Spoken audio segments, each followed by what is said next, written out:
Welcome everyone. Just like to say thank you so much for coming out tonight to hear Professor Jan Willis. Oh, do you want that? Thank you. Okay, I'll start again. So thank you so much everyone for coming out tonight for Professor Jan Willis's talk. So, and thanks to all the volunteers at the center that help all the behind the scenes things to make it happen. So many, actually, you don't even realize just for even just a one-off event how many people, like almost dozens of people go in doing a bit of this and a bit of that to make it all happen. So big thanks to everyone. And then, you know, as you know, the offerings at the center, we offer most things for free, but of course the center needs money to keep it going. So whatever you're able to contribute in the box out there or through membership is always hugely and greatly appreciated. And the center will be making an offering to Jan, but if anyone else would like to make a personal offering afterwards, do we have envelopes? out there? Yeah. So then that's just up to you if you'd like to do that. There'll be an opportunity. And is there anything else anyone can think of needs to be announced? So whatever you're able to contribute in the box out there or through membership is always hugely and greatly appreciated. And the centre will be making an offering to Jan, but if anyone else would like to make a personal offering afterwards, do we have envelopes out there? Yeah. So then that's just up to you if you'd like to do that. There'll be an opportunity. And is there anything else anyone can think of needs to be announced?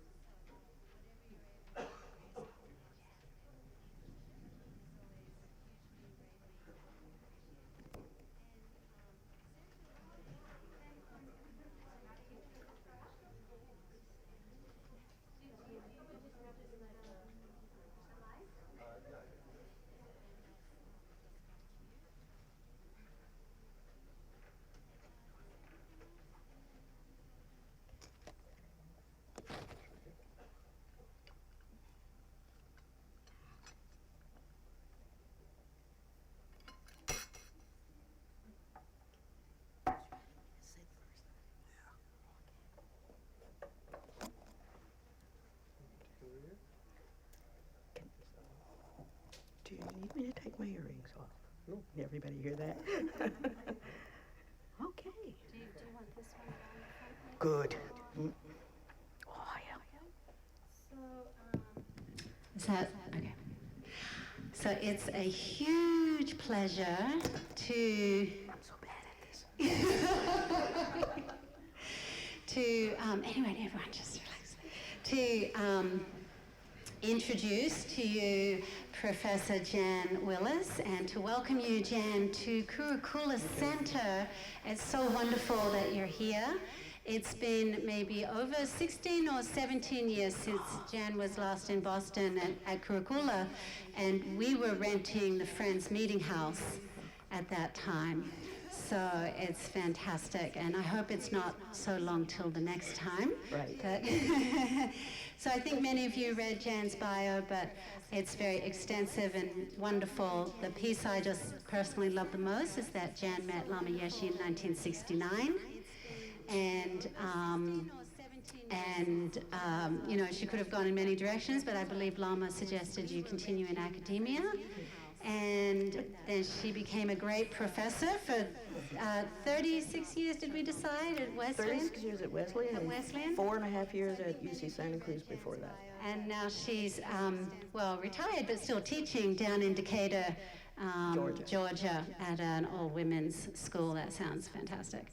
So anyway, let's just hand it over to you. Thank you so much. Thank you. Thank you all for being here. It was really a wet one. Yeah. And it really does take a lot of people. I mean, there's Lucille who got me at the airport and brought me here, and I was in the storm with Wendy earlier today going out to the archives. And then in a storm with Nick coming back, it was really pouring. So I'm so pleased that that it stopped raining and that so many of you came. Oh.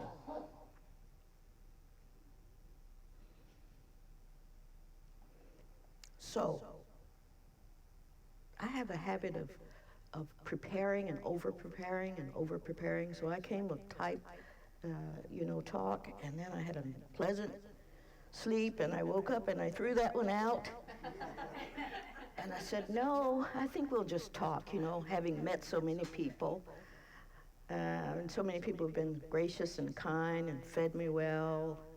It's just been a pleasure, just these few hours. So far, please, yeah, cushion. Yeah. Oh. Take a hug.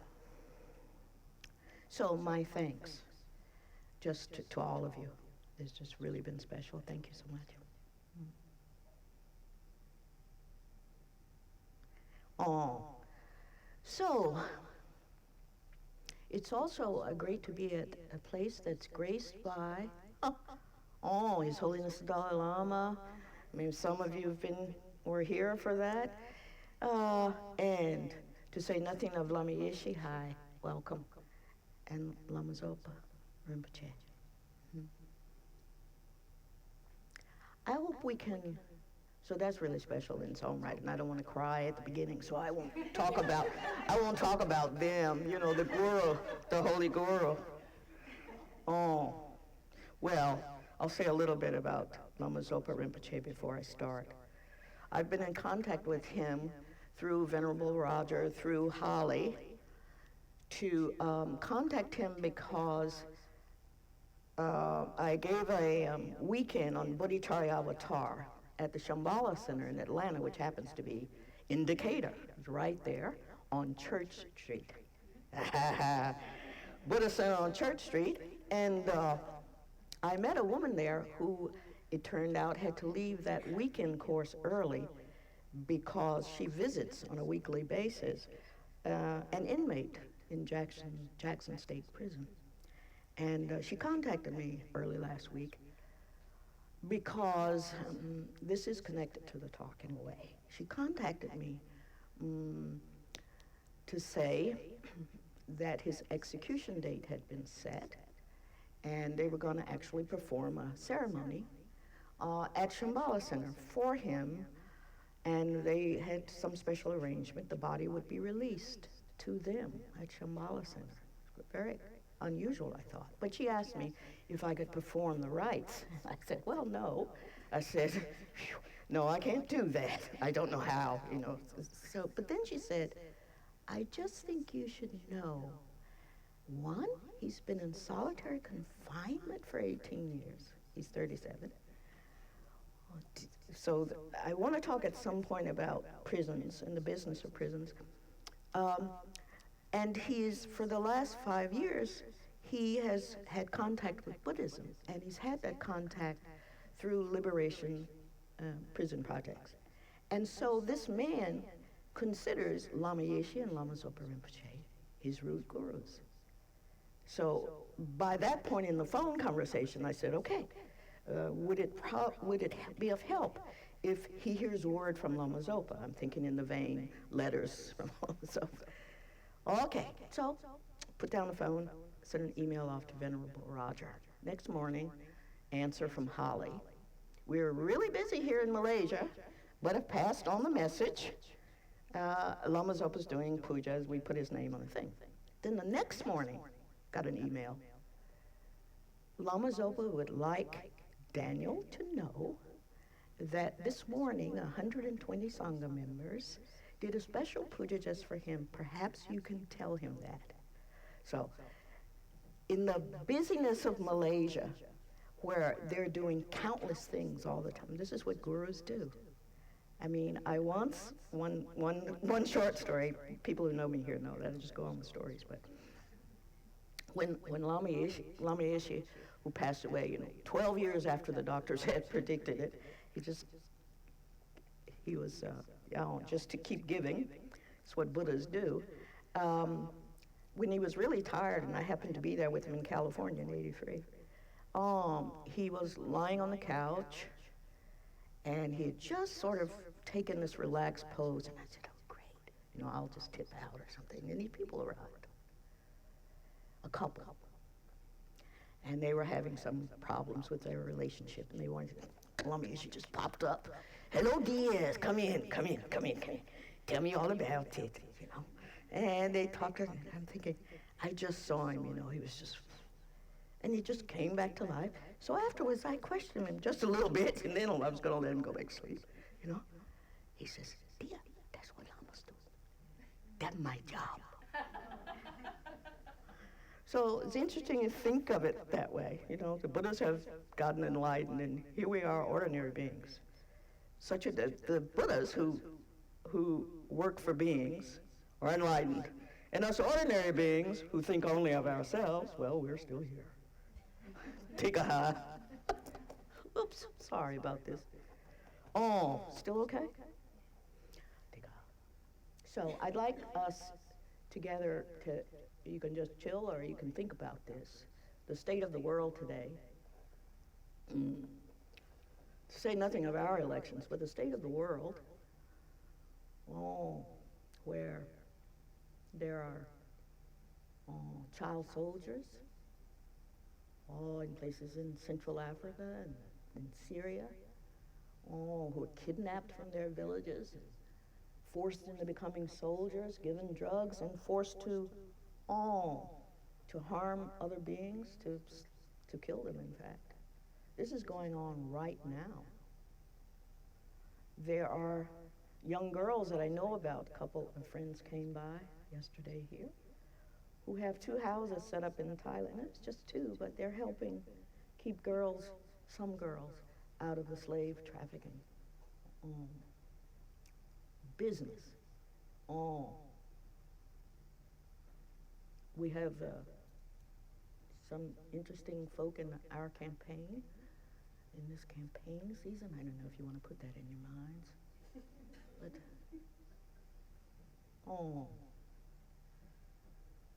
people are still suffering from the earthquake. People are still suffering in New Orleans from Katrina. Just anything else you want to add? There are numerous situations like this and circumstances. With those thoughts in mind, perhaps we could recite, and you can do this for yourself afterwards in any fashion that you like, recite what are called the 4 immeasurables, the 4 Brahmagaharas. In the Metta Sutra, the Buddha says, people who can cultivate these 4 sublime abodes will certainly be reborn in Brahma's heaven. And what are the 4? Loving kindness, empathy or sympathetic joy, equanimity, and what we want to do today, if you will. That was just 3, wasn't it? Loving kindness, yeah, let's not leave out. Compassion, empathetic joy, and equanimity. So there are usually 4 verses that you first craft what feels the best language to you. But if you would, let's do Sharon Salzberg's. And with the situations currently present in the world, people who don't have pure water, so many of them, people who don't have food, people who are fearful.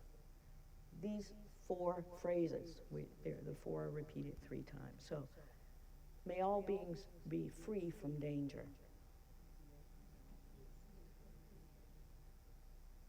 May all beings be mentally happy. May all beings be physically happy. May all beings know the ease of well-being. And again, may all beings be free from danger. May all beings have mental happiness. May all beings have physical happiness.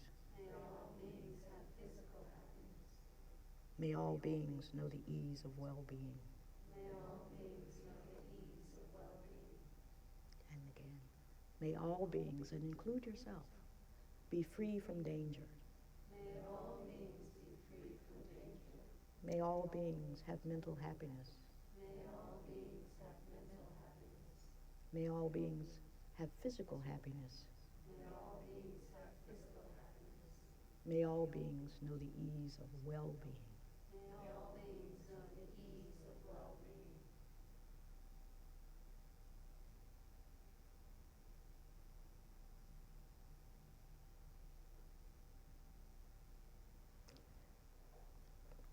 Thank you. Anyone can make up those 4, the 4 phrases?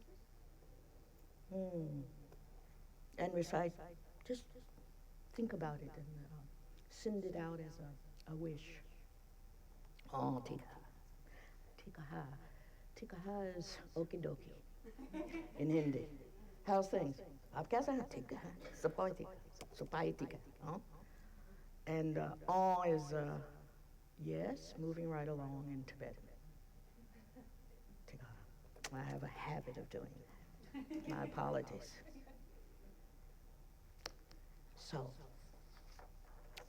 in this august body, surrounded by the Buddhas and their Dharma, and realizations, I'm sure, abounding, I'm happy to be here to discuss with you this talk called Dharma and Activism. I thought, well, that's pretty broad.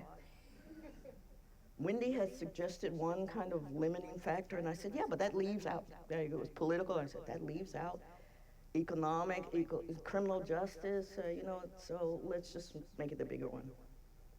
So it's pretty big, right? Now, what I want to say, however, is just that for some, Dharma and activism are two separate things. But that's not how I see it at all. Some people think that Buddhism, it's a maybe weird religious tradition. Maybe it's not a religious tradition. Oh, it's a way, it's a philosophy, it's all this. But it's got nothing to do with involvement in the world. Maybe our parents. Where's Jean and Margaret? Not you, but maybe your parent would say, I don't know if they thought about Buddhism. Well, I don't know. As my parents said to me, why do you want to go to India? Don't people die in the streets there? And anyway, what's the matter with baptism? Or us Baptists, it wasn't like that, but that was a question. But some people think if you're a Buddhist, some Buddhists think if you're a Buddhist, then your job is to do this. And at dinner I was saying, I was part of that 1970s group that went to India looking for the guru, the Beatles and the rest of us, who went east and looking for a teacher. And when we looked at Buddhist, because we ourselves were running away from what we saw as, these overly devotional kind of things. I was afraid of people shouting in church, when I was little. I grew up with that, so we were looking for something else. So even though we saw all these pujas and devotional activities amongst Buddhists, we didn't see that. We just saw this. But that's not all of Buddhism. And the great majority, the vast majority of Buddhists in Asia and parts east are really engaged in the puja kind of devotional stuff, So we subtracted all that because we were looking for something else. And we found meditation, so that's really Buddhism. That's all there is to it. So some people think Buddhism is just about that. And some people think, well, I can see Buddhists and activists coming together, but probably those people were already activists before. Or something, they didn't get that from the Buddhism. But then, as Lama Yeshe used to always say to us, check up, dear. Just check up. And check up, as I get older, becomes more and more profound. I think at first we thought, oh, that's just his hippie language. Check up, he'd heard that, from the hippies. Check up. But he would say, check up, dear. Kindly, compassion. And it meant analyze it, look deep. Think about your own experience. So when people say, how do you practice Dharma in your everyday life? You do it by checking up. Is this real or not? Did it work like this or not? That's when you settle on adopting it. Not, you have to accept these truths. There are 4 noble truths of Buddhism. They're capital T's. You must accept them. No. If you look at the first sermon, the Buddhist so-called sermon, did you hear that? First sermon? Been a little influenced by the folk that went over and translated. It was a sermon. But that first discourse, that first talk that the Buddha gave his 5 disciples, in 2.5 pages, that's the length of it in English translation, typed up, 2.5 pages, the Buddha lays out the middle way that avoids the extremes, eternalism and nihilism, from his own life experiences. There's princely overindulgence, and then there's this 6-year trip I took, arduous meditation, right? 2 grains of rice a day, or 3 sesame seeds a day. That's one extreme, he said to the first 5 monks, all right? And that other extreme is all that indulgence, where I didn't think at all about the world and anybody else. Which one are we in? which one are we in? Tika. Oh. The Buddha woke up from what? He was awake when he woke up.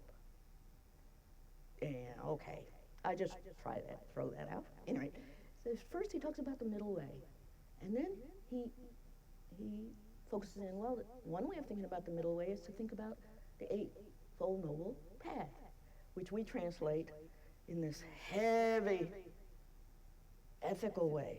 Right speech, right concentration, right, right.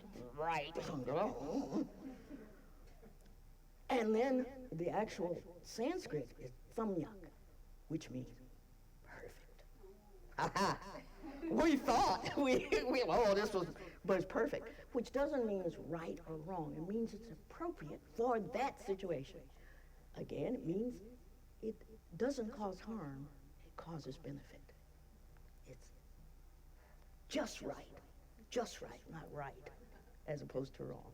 Then he lays out the Four Noble Truths, and he names them. There's suffering, there's a cause of suffering, there's an end to suffering, there's a way leading to the end of suffering.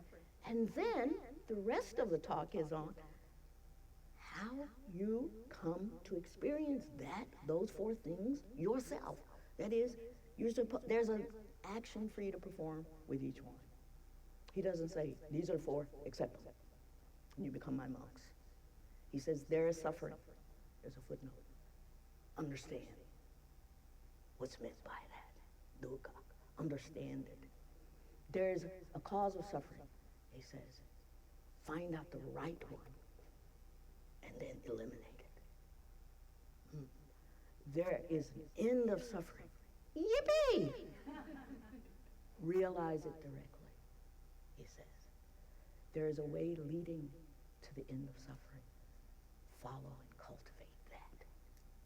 And then the rest of the sermon, big old paragraph says, not until I had done this with each one of those, the prescribed action, did I see that it was effective and right. Then I took them to be truths, he says. 2.5 pages.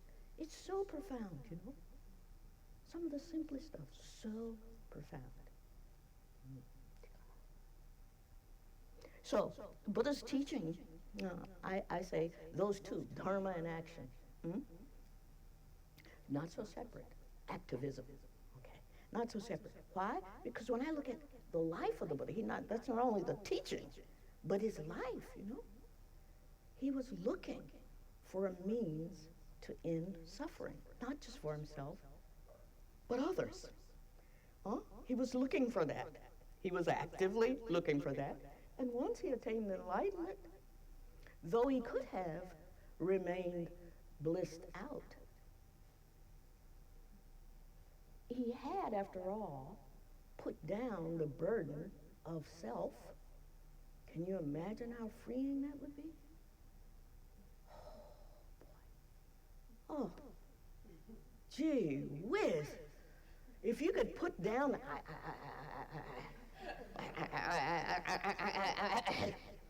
that person dissed me, that person doesn't love me, that person, I love you, do you hear me? I said, I love you. That's what counts, babes. Take it. I love, it's I. So he put that burden down. He was floating around. Whoa. Do you know he was blissed out? So he was under the Bodhi tree for 7 days. The scriptures tell us, he has another word, move in the canon, they're all here, but another, tikaha, he moves to another tree, and another, and another, and another. Total of 49 days, the life story tells us. He was blissed out. And then he remembered, I came here for a purpose, I came here to do something. Oh, to help others. Better get on with it. And then, boom, here's for me, the most dramatic part. The Buddha stood up. He stood up to share the teachings with others. That's activism. That's real activism.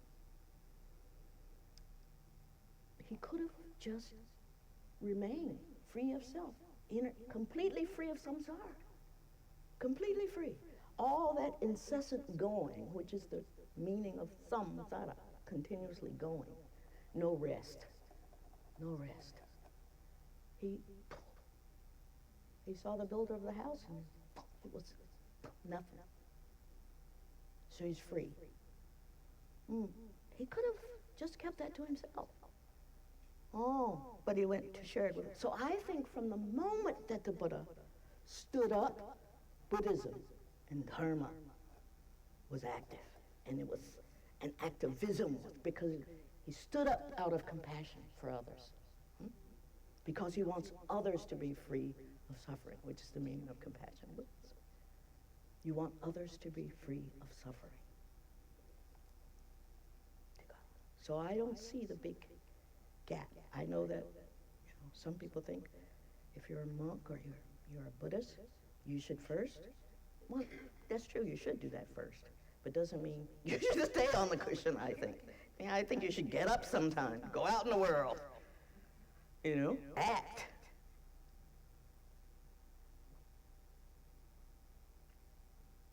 His Holiness says that's true responsibility. That's what we owe each other as human beings. Yeah.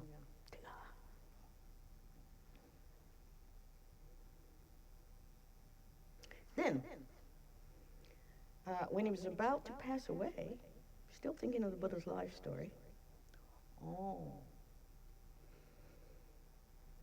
he's lived 80 years, and he says he gathers the monks around. I'm sure there were nuns because he'd allowed for the going forth of women. Very radical ideas for 6th century BC India. That is, he allowed members to join the order, his sangha, his community, regardless of caste, in a highly rigid caste system, regardless of ashrama, which meant stage of life, age, and regardless of gender. How he had any followers at all, how he wasn't just struck down in the prime of life. That was quite radical for 6th century BC India. So at the end of his life, in a text called the Mahabhaga, Pali text actually, says that the Buddha called his sangha to him, and he said, 45 years I've been teaching you, not 40. 45 I've been teaching you. And I've taught only two things. I've taught suffering and the end of suffering. That's my teaching. It's simple.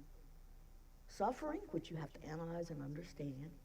What's its origin? How does it come to be? What does it really mean? All of that in understand. And the end of it. And anybody who's heard that ought to be interested, I think. But I would be interested, The end of it? Really? Really? Okay. That's what he taught. 45 years teaching it. At the end of his life, when he called those monks together, he made that declaration, I've taught only two things. Hope you got it. Suffering and the end of suffering. He then commissioned them saying this, go forth, O bhikkhus, which just refers to men. I hope there were bhikkhunis too. He says, go forth for the good of the many, for the happiness of the many, out of compassion for the world, for the benefit, for the good, for the happiness of gods and men. Let not two go by the same way. Preach the doctrine that is beautiful in its beginning, beautiful in its middle, and beautiful in its end. So I think he was still active. He's not telling you like, I'll show you this way, just sit and enjoy. It never says that. Even at the end, he commissions everyone to go forth and preach this Dharma because it brings about an end to suffering. So I think there, in the Buddha's life story, there are plenty of examples of his saying, we all should get engaged. It's not just about finding our own liberation, though that's possible. It's about others as well and making change. And for some, that involves trying to do something that will create actually systemic change in these systems and structures, right? I'm not good at the language of it, but I know it's tikaha. I tried to answer in an article last year that was published on Lion's Roar. I don't know if you know that online thing. And then it was ahead of its publication in Shambhala Sun, which is now called Lion's Roar. It was this piece on, I just love the graphic. The graphic wasn't mine. Somebody put this graphic with this my story, which was just a reflection. It's a depiction of the Buddha holding the sign saying Black Lives Matter. I loved it. I was overjoyed to see that. Because what I was talking about was Eric Garner, just that list, Michael Brown, Eric Garner, Tamir Rice, was like Freddie Graves. Like, what is happening?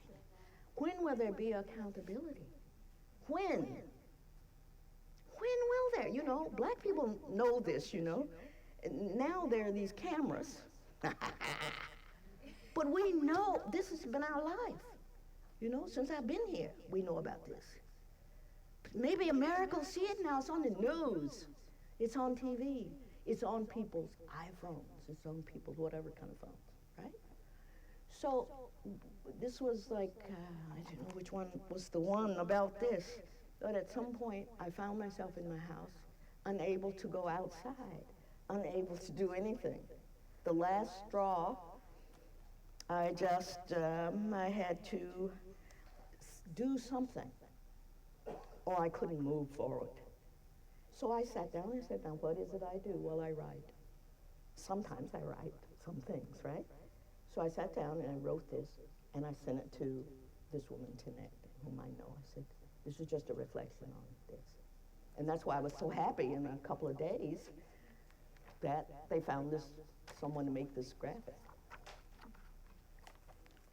Oh, do you know the Black Lives Matter movement, right? Hashtag Black Lives Matter. Do you know that it was 3 queer women who started that? Aha! Aha! It's like Chris Matthews, tell me something I don't know. Hey, it was 3 queer women who founded that. Sort of ironic, right? Because it's about black male bodies. Got them different ages. Young, 30s. Patrice got a whole thing on them. I'll pull it out here and show it. Oh, it was great because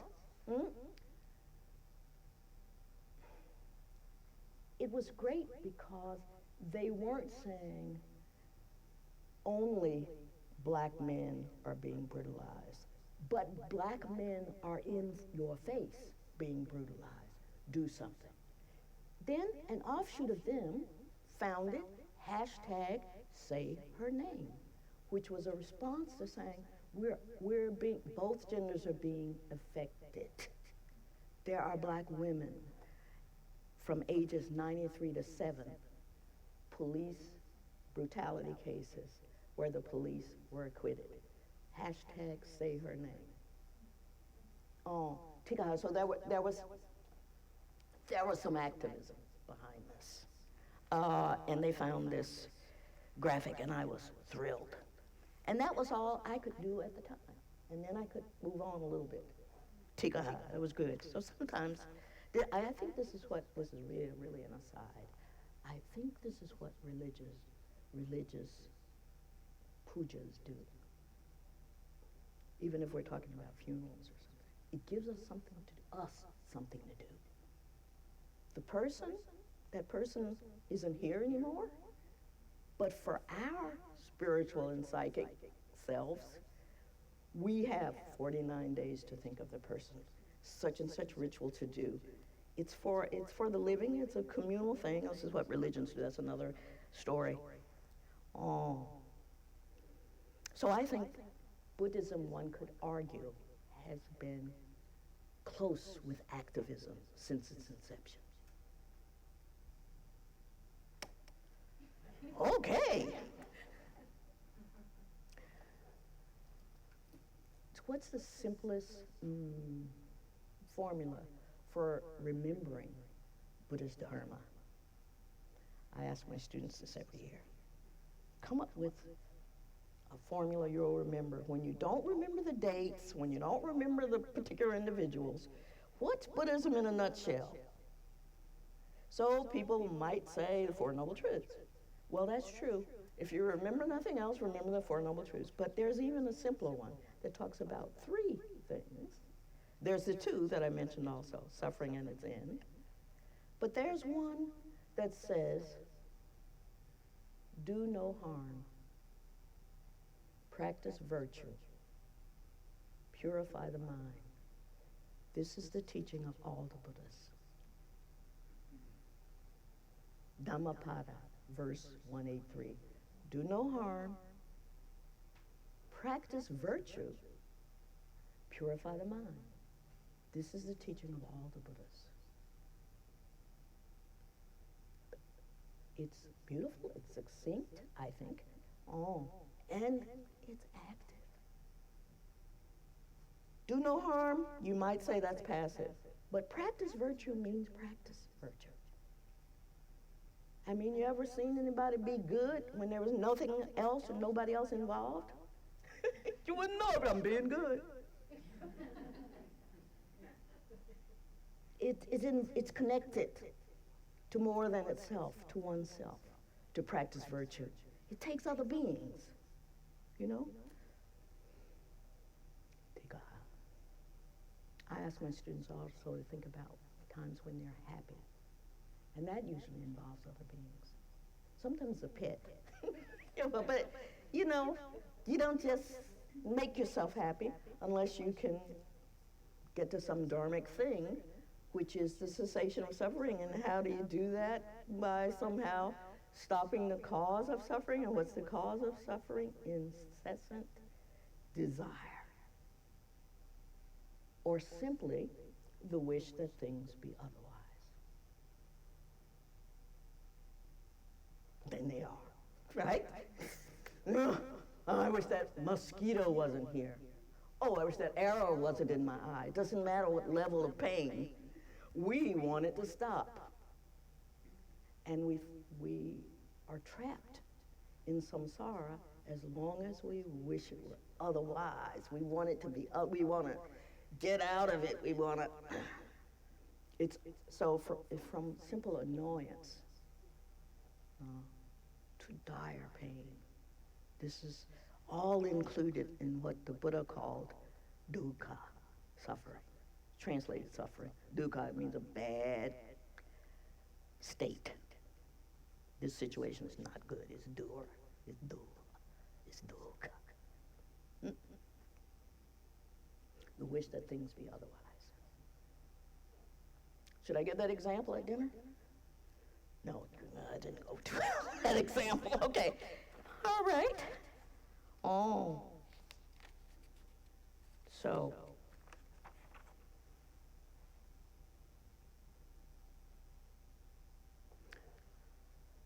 I come from Birmingham, Alabama.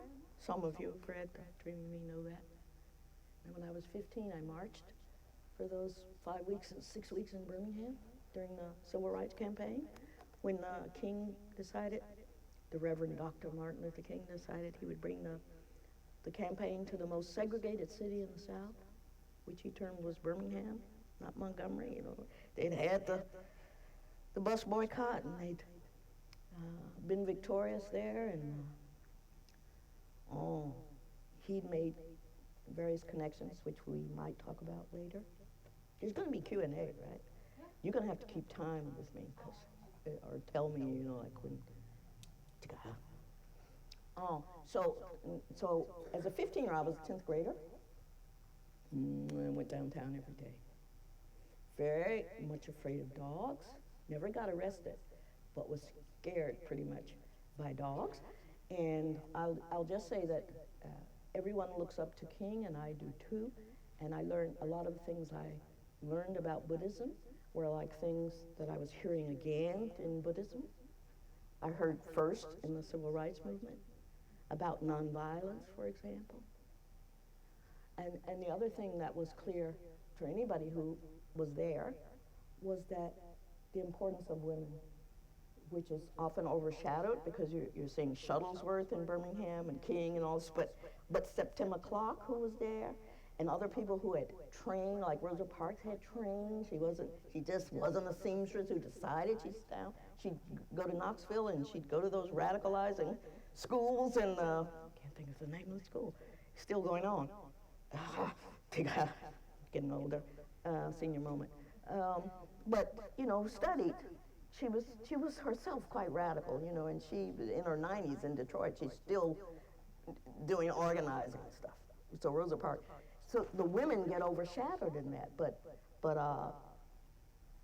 Ella Baker and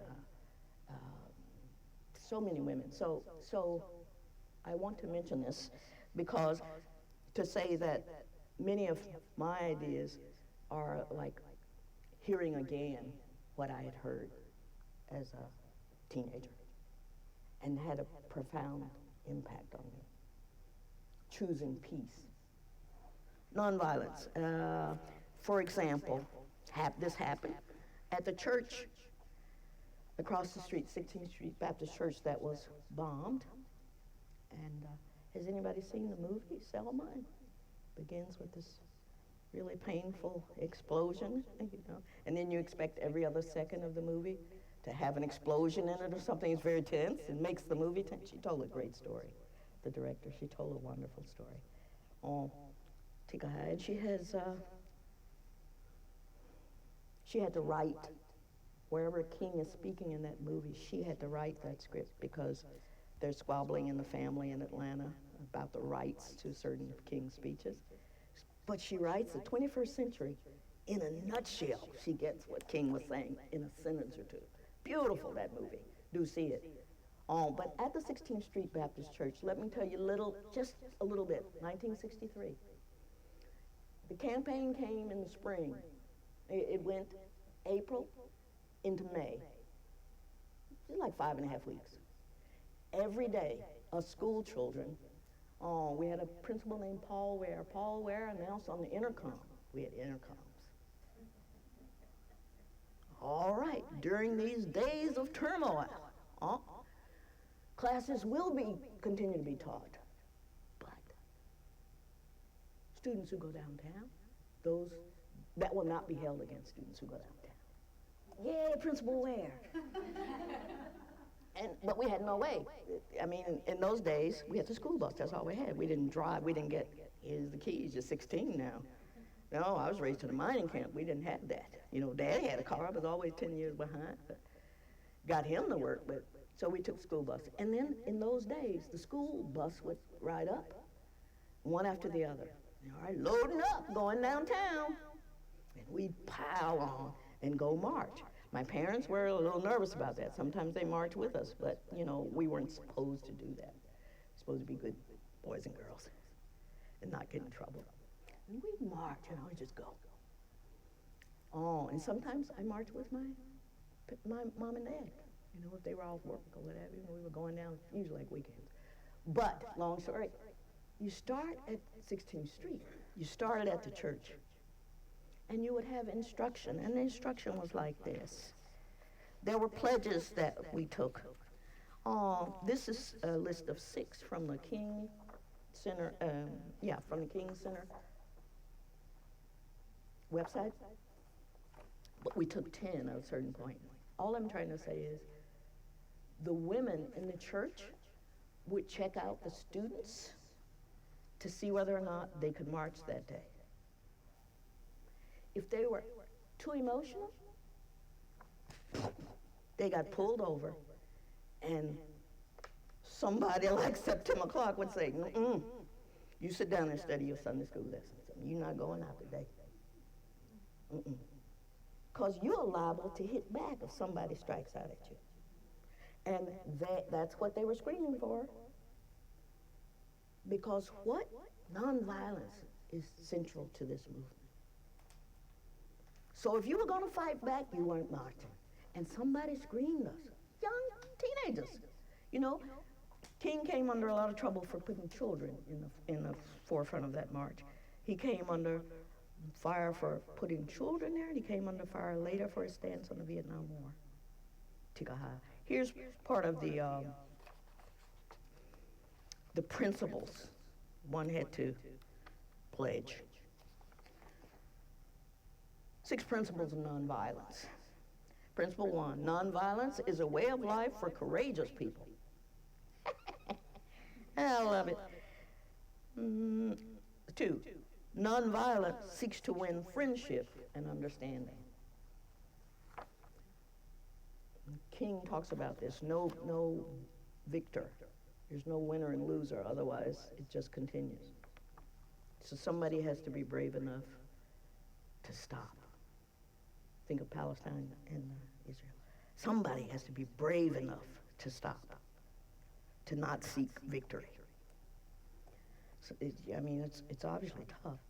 3, nonviolence seeks to defeat injustice, not people.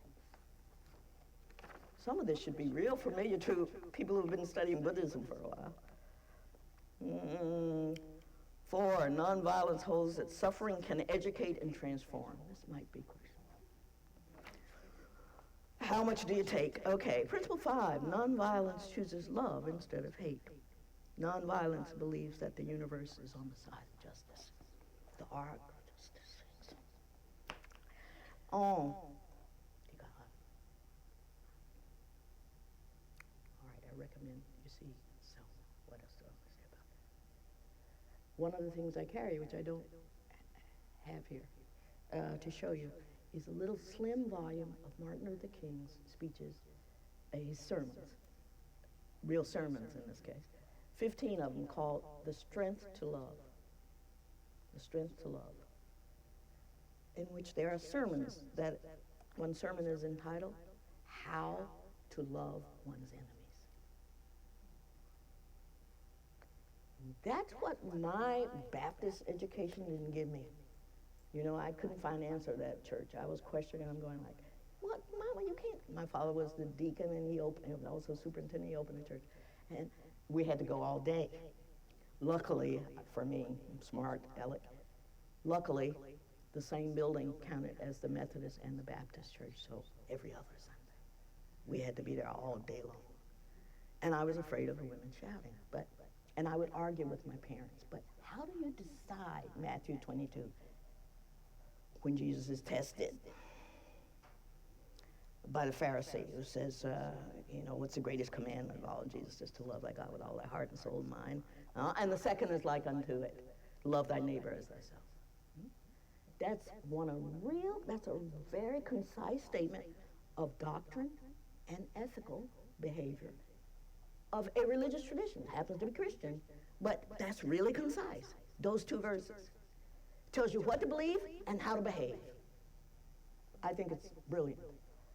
But I would say, yeah, but I don't know how to love them. How do I love them? They hate me. You know, parents, it must be such a hard job. You got smart kids. And, I remember my father saying, come here, you're just like that little girl. And I'm, no, I'm not. She's blonde, and she calls me dirty. She calls me dirty N-word every time she sees me. And he has to say to me, you're just like her, you're just as good as her. And I'm going, yeah, so sometimes I think it's too late to give that talk, but that's a whole other thing. So, church, how do you decide? There's a sermon where King says, this is how you love your enemy. First, you want to hear? There's 3 steps. First, he says, you note that if there's a problem created between 2 people, said, both of you had a part in it, right? It's not, you can't just totally blame the other person. You're there in a situation that some of you is in it. Second, this I found at least palatable. I'm talking about a Klan person, I'm talking about a hooded guy burning a cross on my lawn, which happened. These people are saying they hate you. They're taking black men off their porches, they're taking them away, beating them up, How are you just going to decide to love your neighbor when your neighbor makes it clear, got no special feeling for you? How do you? I said, you can't just decide that. So I was, okay. So King says, you realize, and I've seen Tibetan nuns say this, King says you realize that the hate-filled part that you're seeing at the present moment is not all of who they are. Whew. That's so true. That's so true, dear. that person, and so there's a documentary, about Chinese and Tibetans, and they're talking to nuns who've been really abused by the Chinese guards and, sexually abused over and over. And then they give up their vows, but they're talking to a person about it. It's called Satya. It's made by a woman, Ellen Bruno, who's here in Massachusetts. And they say, as they're showing scenes of torture, you hear the nuns saying, they're from Shunzeb Nunnery, Nima. They're saying, they're doing their practice, and they're saying, they're praying that the clouds of ignorance covering these guards' consciousness be lifted. They're praying for their benefit. They are acknowledging that that is not all of who he is. That's powerful. It's true, too. But the same Klan member who said, let's go get those dirty, and raises the cross, goes home and picks up his little kid. Hey, baby. Knows love, not showing it to you, but knows it. It's not like it's totally foreign to them. That is not all of who they are. You don't see the whole of a person, but they are. They are a person. If you're going to hate something, hate the hate, don't hate the person. You wish you could do that. It's hard. It's difficult. It's really difficult. But I think King Gandhi and other people practice it. I think His Holiness, I think they know something. They've gotten to a state where it's possible. In New York, I'm doing a weekend study, a weekend guided. We're going to read together. Shantideva's Bodhidharma Avatar, which I've been studying for a number of years. I mentioned in this article that there is method. That's what I found in Buddhism that I didn't find in Baptist Sunday schools. There is method for transforming mind. Mind, you can exercise the body, you can exercise the mind, you can get it to sort of let go of its habitual pattern and start thinking slowly, differently about things. Shantideva talks about ways for engendering equality, equal views.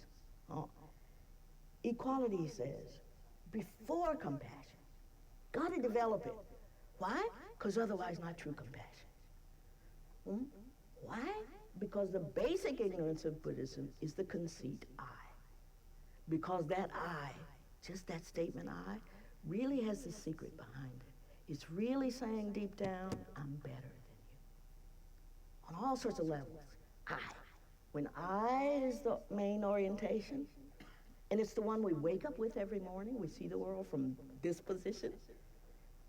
But when we add to that the secret that we don't even admit to ourselves most often, which is I'm judging everybody and I know I'm better, even when you've got an inferiority complex, low self-esteem, I still harbor that I. In Buddhism, that's the hub of samsara, the ignorance that separates off and thinks better. Shantideva says you can do these exercises. Fittingly, in the meditation chapter 6, he talks about discrete, distinctive methods. Otherwise, say you, I should stop talking, but otherwise he says like this, you give a gift to somebody. You second that? I should stop talking. Soon. You give a gift to somebody. Bodhisattva gives a gift. The Bodhidharma Avatar is about the way of the Bodhisattva. The Mahayanas, the one who has compassion for others, right? Puts others before self, sure, we hope. But it takes training. That's what the Buddhists knew. They've got, millennia of doing this. It's not as though you can just decide, that was good for me. No, but there are methods where you can train in doing this, little by little, gradually. and you can check up to see whether it's working. Otherwise, you give a gift to somebody, I want Lucille to tell Donna I did it. Hey, Lucille, I'm gonna give you this. You special. I'm gonna give you this. I hope you tell Donna. You don't have to do it in front of me. I hope you do it. Somewhere else. And then Donna tells somebody else, and then somebody, and I go, I did good.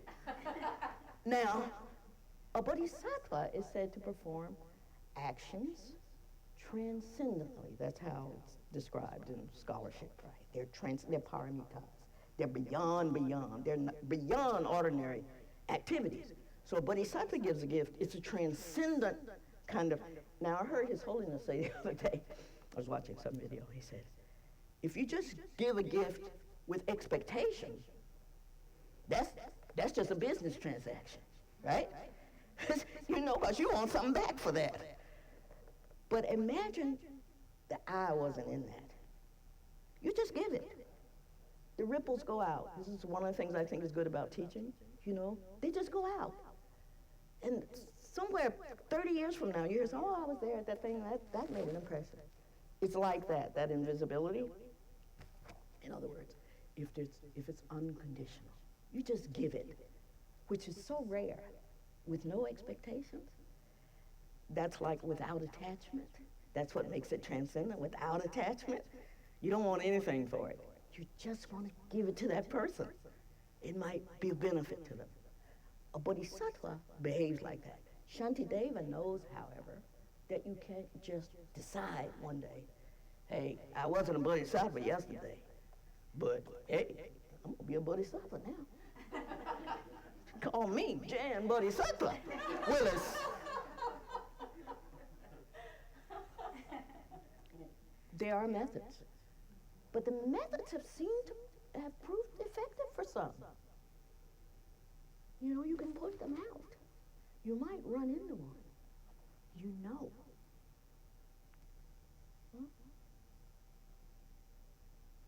So where is that going? Arhats, bodhisattvas, non-violence. One word on race, and then end, because I want to start the discussion. No, we've got more time. Tikaha, I don't know, we might take a break. Tikaha, we might want to stand up. Everybody comfortable? Are these lights because you're filming? I'll ask 1 hour into it. Yes. Okay. Is that correct, or can we turn the lights on? Okay. Tikaha? All right. Race. I want to give you one more thing from King. King was powerful with me.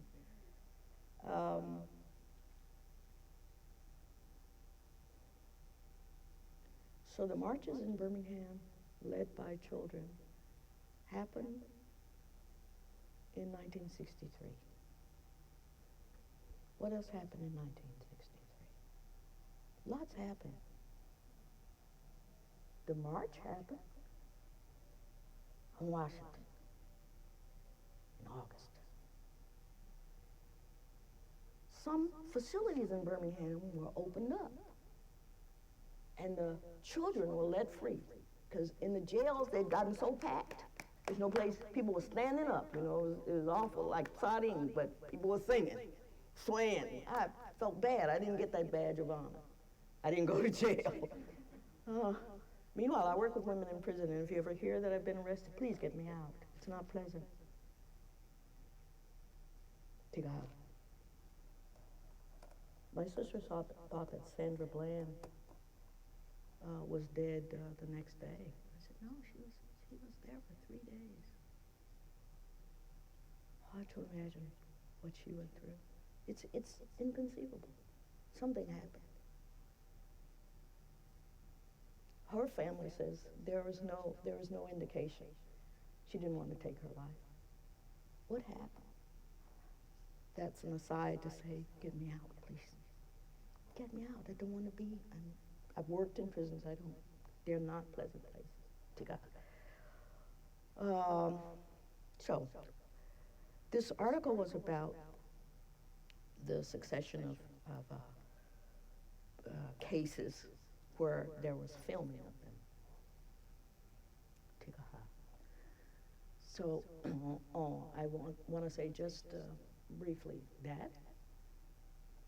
that race, I think it's an intersection for so many things, whether we talk about economics or housing or criminal justice system. Though there's no genetic or biological scientific evidence for any more racist than the human race, right? Are you with me?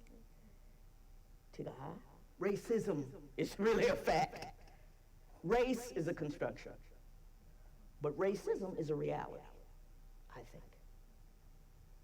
I'm not alone in thinking that. And it is at work.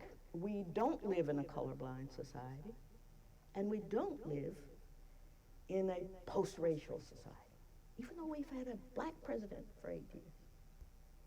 People say to me, Jan, it can't really be because of his race.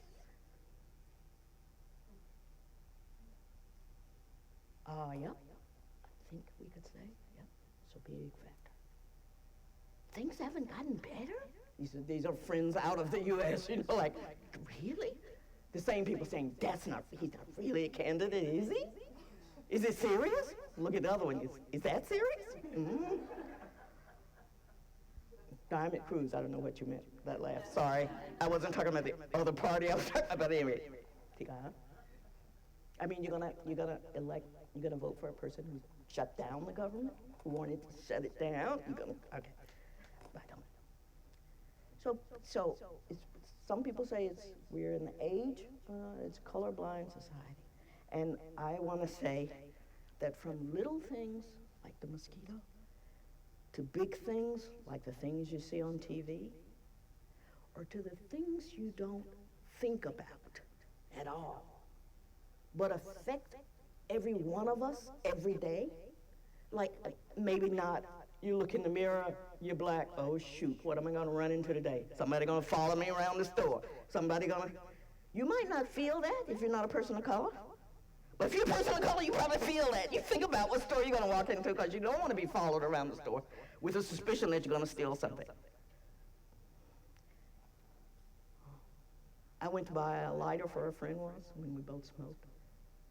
The person in the jewelry store told me, we only have expensive lighters here. Bam! I was tenured, doggone it.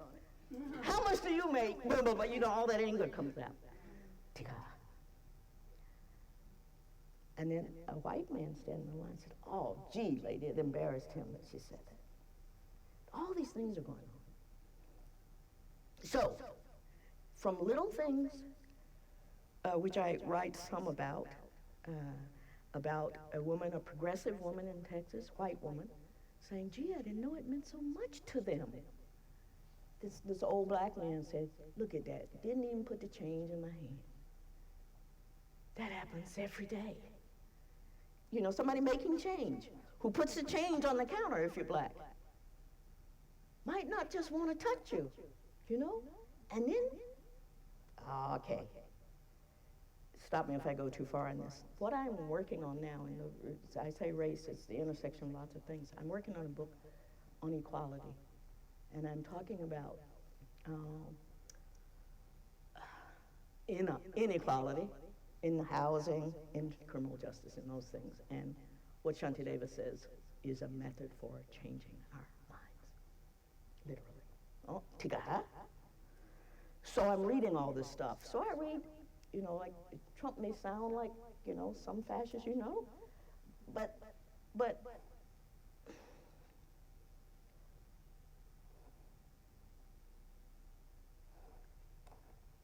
I don't even say that. Where is this going to be aired? Am I in trouble now? He'll come after you, he's got money. Yeah. Much more expensive than here. Cool. I'm safe. We Cool. had Rabina here recently. Oh, Rabina. Enough said, yeah.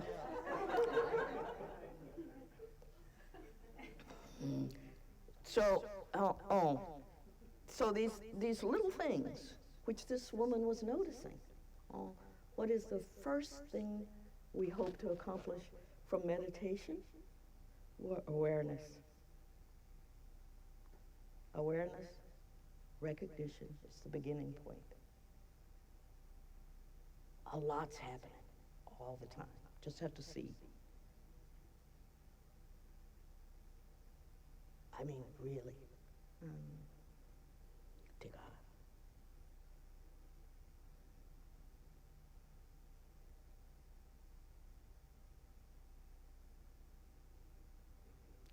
So according to Buddhism, there are three ways, I'm going to get back to race. There are three ways that wisdom is gained, or there are three kinds of wisdom. Shrutamai prajna is wisdom gained from hearing or studying. So reading is included in that. Chintamai prajna, which is wisdom, prajna, gained from reflecting on a thing. You think about it deeply. And then the highest wisdom comes from bhavana, prajna, meditating on it. So the first stage is study. I want to say that in connection with these comments about racism. One of the things I've been reading, so I was talking about these little things, and it's kind of depressing, the stuff I'm reading. People call and say, how you doing? Because I just read this testimony from a person who said, yeah, we were told all the time, well, you be careful, don't you sit in the seat where a black person was, because they carry vermin of all sorts. Really? Today, people are taught that? This is a person who's trying to come out of the hate group, saying, yep, that's what we were taught. Every day, we rallied to that. You make sure you don't sit in that seat. In the doctor's office, you make sure you don't sit in the seat where they were sitting. Really? Yeah, okay. So study is important, and I've been reading those kinds of things, which kind of put you in a funk. And then I've been reading these fun things where people wake up. Just want to tell you about two. So the first part is study. One book that I've come across, maybe we can share if you've come across good items to put on this list. One is by a Bostonian woman named Debbie Irvin. She wrote a book, I think 2 years ago, memoir, called Waking Up White and Finding Myself in the Story of Race. Well-intentioned, good woman, right? School teacher, sort of upper middle class Bostonian. WASP.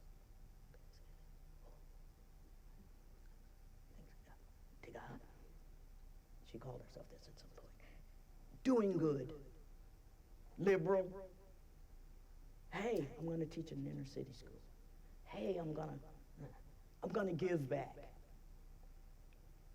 And she said she was in her upper 40s before she said to herself, I'm feeling friction here.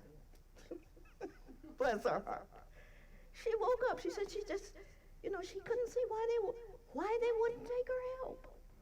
I mean, she means well. Lama Yeshe said, you means well, dear. You mean so well. But she couldn't understand it, and then she said she woke up. And she realized she was giving help.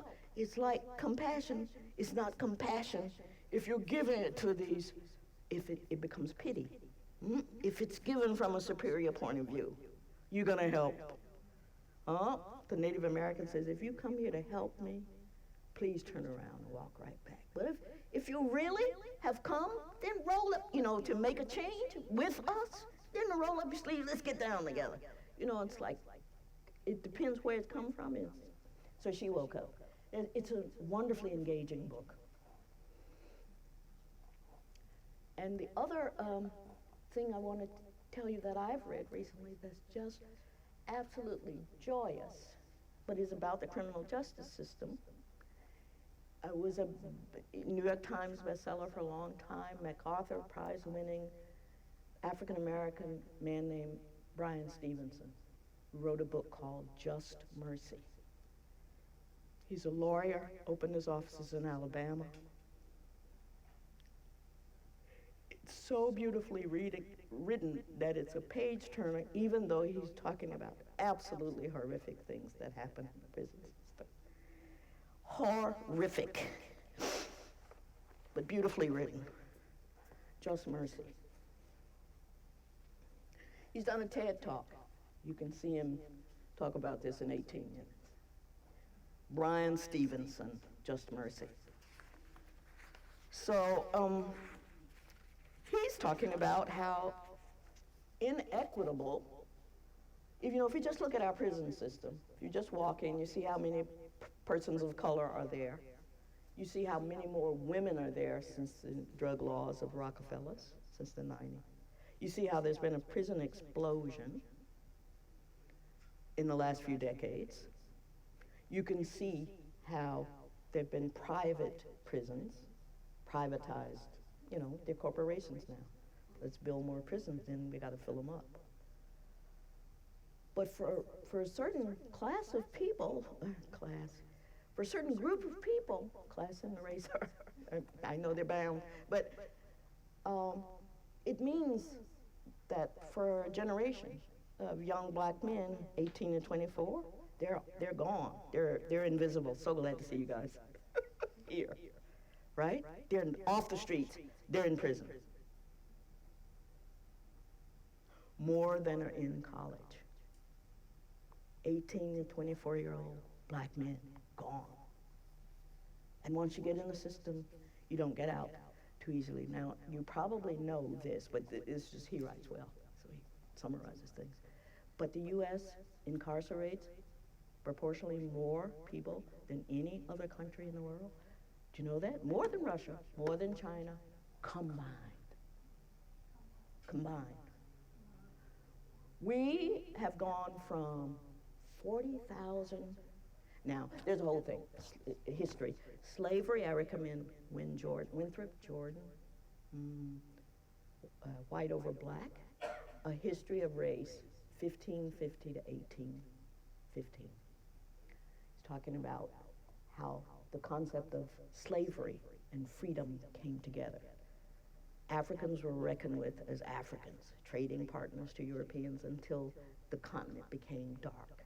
Gradually, you can see the changes, the language changing. When they become sources for the newfound land in the new world, we have to think of them differently. No longer trading partners, people who can be enslaved. How slavery and freedom come up together. But just mercy, he says, and then I think I should stop. Okay. He says, today, this is page 15, I think? Yeah, 15. This is the introduction. He says, today, we have the highest rate of incarceration in the world. The prison population has increased from 300,000, I was doing 40s, sorry, 300,000 people in the early 1970s to 2.3 million people today. That's a big increase. There are nearly 6 million people on probation or on parole. 1 in every 15 people born in the United States in 2001 is expected to go to jail or to prison. 1 in 15. But here it's heartbreaking. 1 in every 3 black male babies born in this century, 1 in 3 is expected to be incarcerated. It's like they can see the future, we're gonna fill that. We're gonna fill those privatized prisons. Got just a plan. This is chilling. Oh. And the Voting Rights Act, when you see it, when those long lines, because they closed polling stations, because of what the Supreme Court did with the Voting Rights Bill, it's terrifying. Let's see, did I have any last words? Take a high, and it might be good to stretch.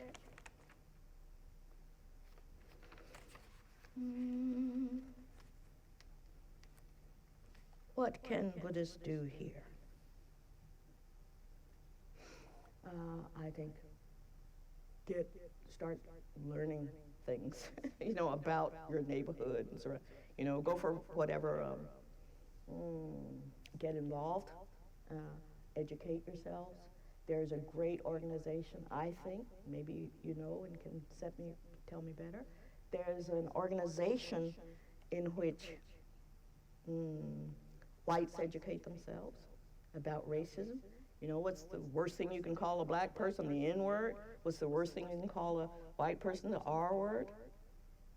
Right? Because you don't want the shame and guilt of being thought racist, right? You go out of your way not to have that. Right? There are organizations that are saying, oh, we need to learn about white privilege seriously.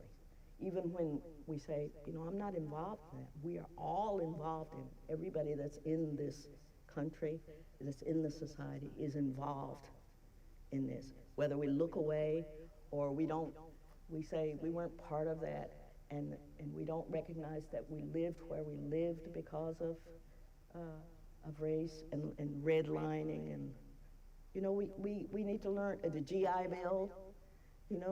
Hey, blacks are going away, they're going to come back, they're going to have this, that, and the other, and less than 2% of GIs went to those federally funded communities. And realtors went ahead and said, I hear there's black families moving in. Really? Can't have that happen. And so how is it that we stay segregated, We stay segregated. We stay where it's comfortable. I don't mean that's bad, but it's all part of the same thing. And so we have to be courageous to step out of it, I think, to learn more about it. And there's lots of sources. So this resource that I was going to tell you about online is called White Awake. Like wide awake, wide awake. It gives you theory, sources, resources. Lovely. It's an interesting time we live in.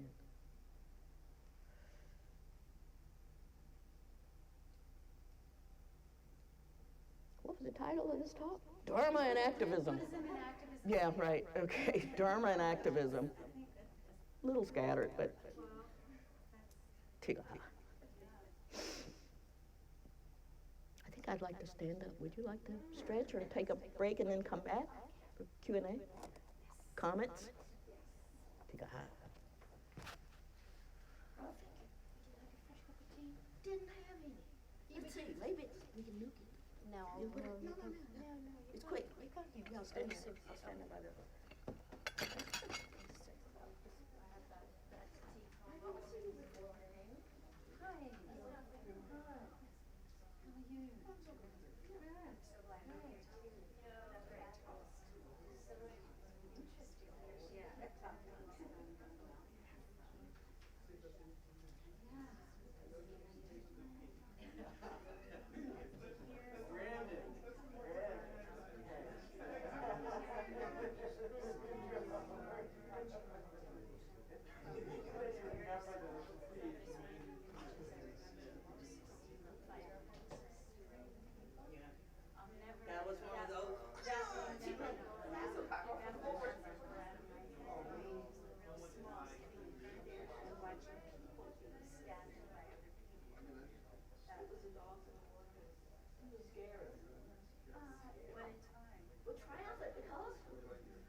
That's to me. I was scared.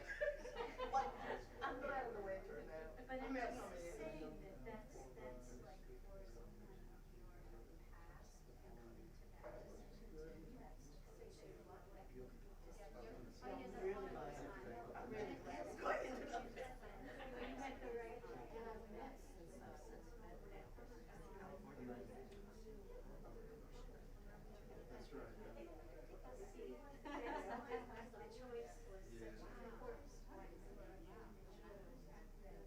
See, the choice was such an important point. Okay, so I wasn't just chicken. You say I was brave. Okay. No, like he meant like some we're gonna combine.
Is this good with the cushion behind?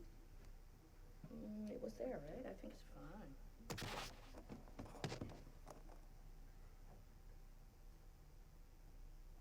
You think? Too much. Oh, so how does this go? So I sit down and then I'll sit. All right. Where we go, such a baby. I knocked it off every time I ran. I think it's just there. Yeah. Okay. Yeah. So then, I think Jan just wants to read one thing.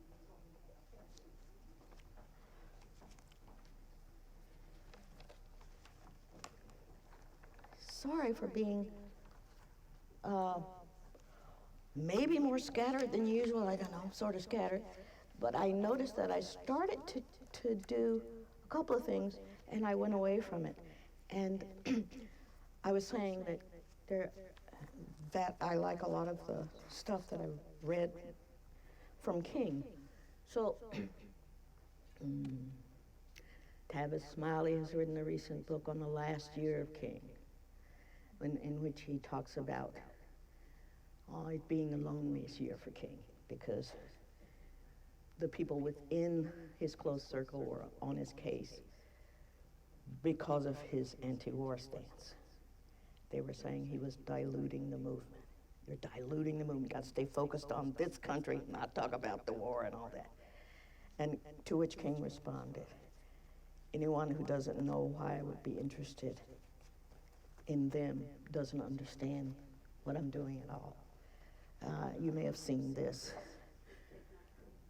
This is with Thich Nhat Hanh. You know I'm sure, I Have a Dream speech. But in 1967, these two had been in correspondence for a while, and they each recommended each other for the Nobel Peace Prize. True. King was given it. Thich Nhat Hanh not, or at least not yet. But this photo was taken in 1967, April 4.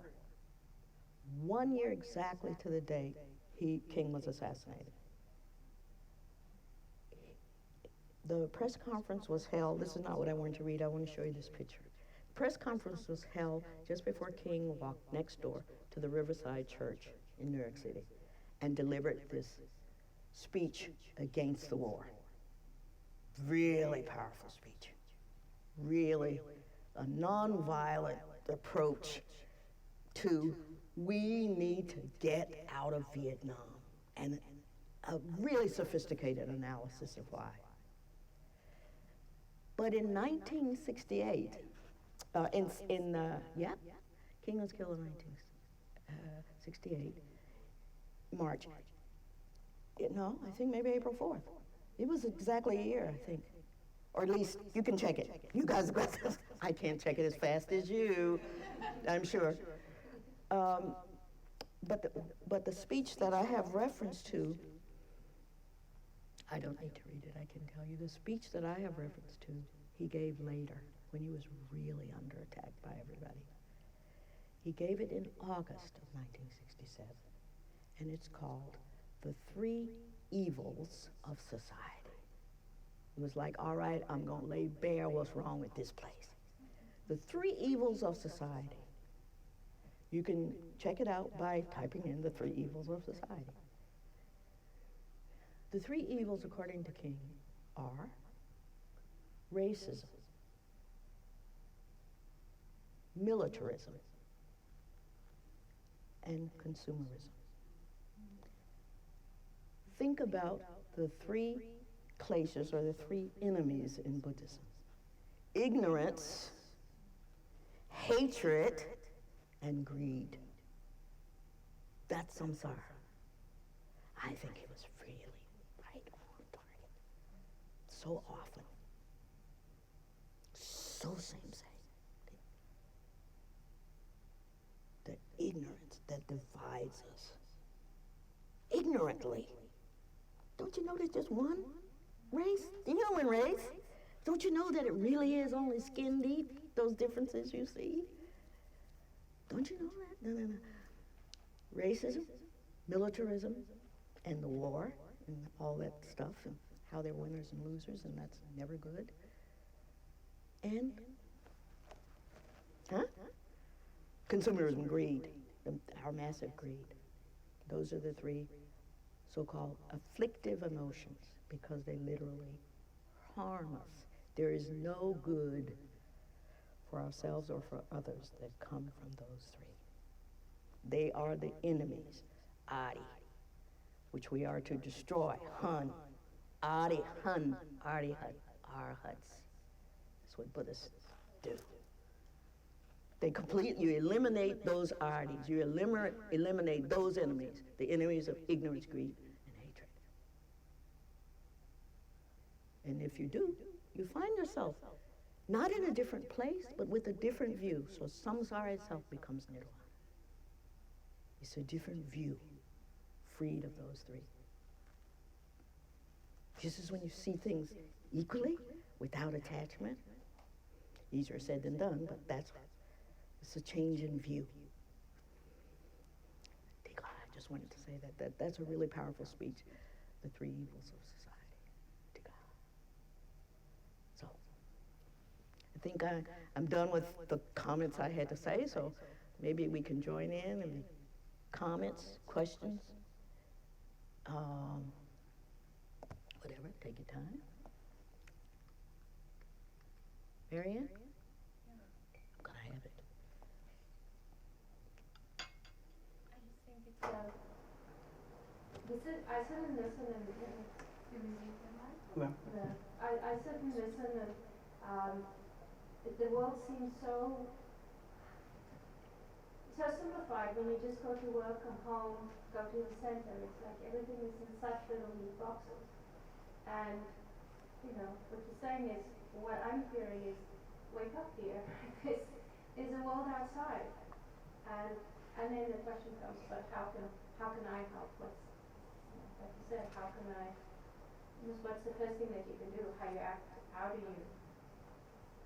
you take that first step? You told me in the kitchen, you were already doing it. Yeah. So you do what you can do. Yeah. I don't mean it that simply, she's already, You want to tell us what you're already doing? Yeah, I just started going to Devon's prison and to just help them with the little Buddhist group that they have. And the folks from Liberation Prison Project, they're helping me. I have a whole box of books. I am this close to getting my official badge to go. Yeah, cool. Yeah. Hey. You get the It's a different kind of access. Hey, I can go in. I can come out. That's what really counts. Yeah. I don't know. They seem so happy. The guys I saw, they seemed truly happy. And it's like, well, that's the happiness you see from getting someone from the outside who cares. Mm-hmm. And it feels so small, but make me start by taking one step. So I feel like there are so many steps to take, and so many days when you just think around the I and the me and the mind, and my heart breaks and my heart breaks the more most of anyone's. So yeah. Thank you. It's really eye-opening. I'm so glad you're doing that, and I'm sure you're making those folk happy. And if you've gone more than once, you make them really happy. Because you keep your word, you come back. That's really important. And folk who are in prison know they're in prison. We're out here, we don't know we're in prison. They know it. They know they're in prison. That's a big awareness. I'm so glad you're going. I'm going to. It gives back more than. Mm-hmm. I know that feeling. Yeah. You get a lot more back. Yeah. No, definitely.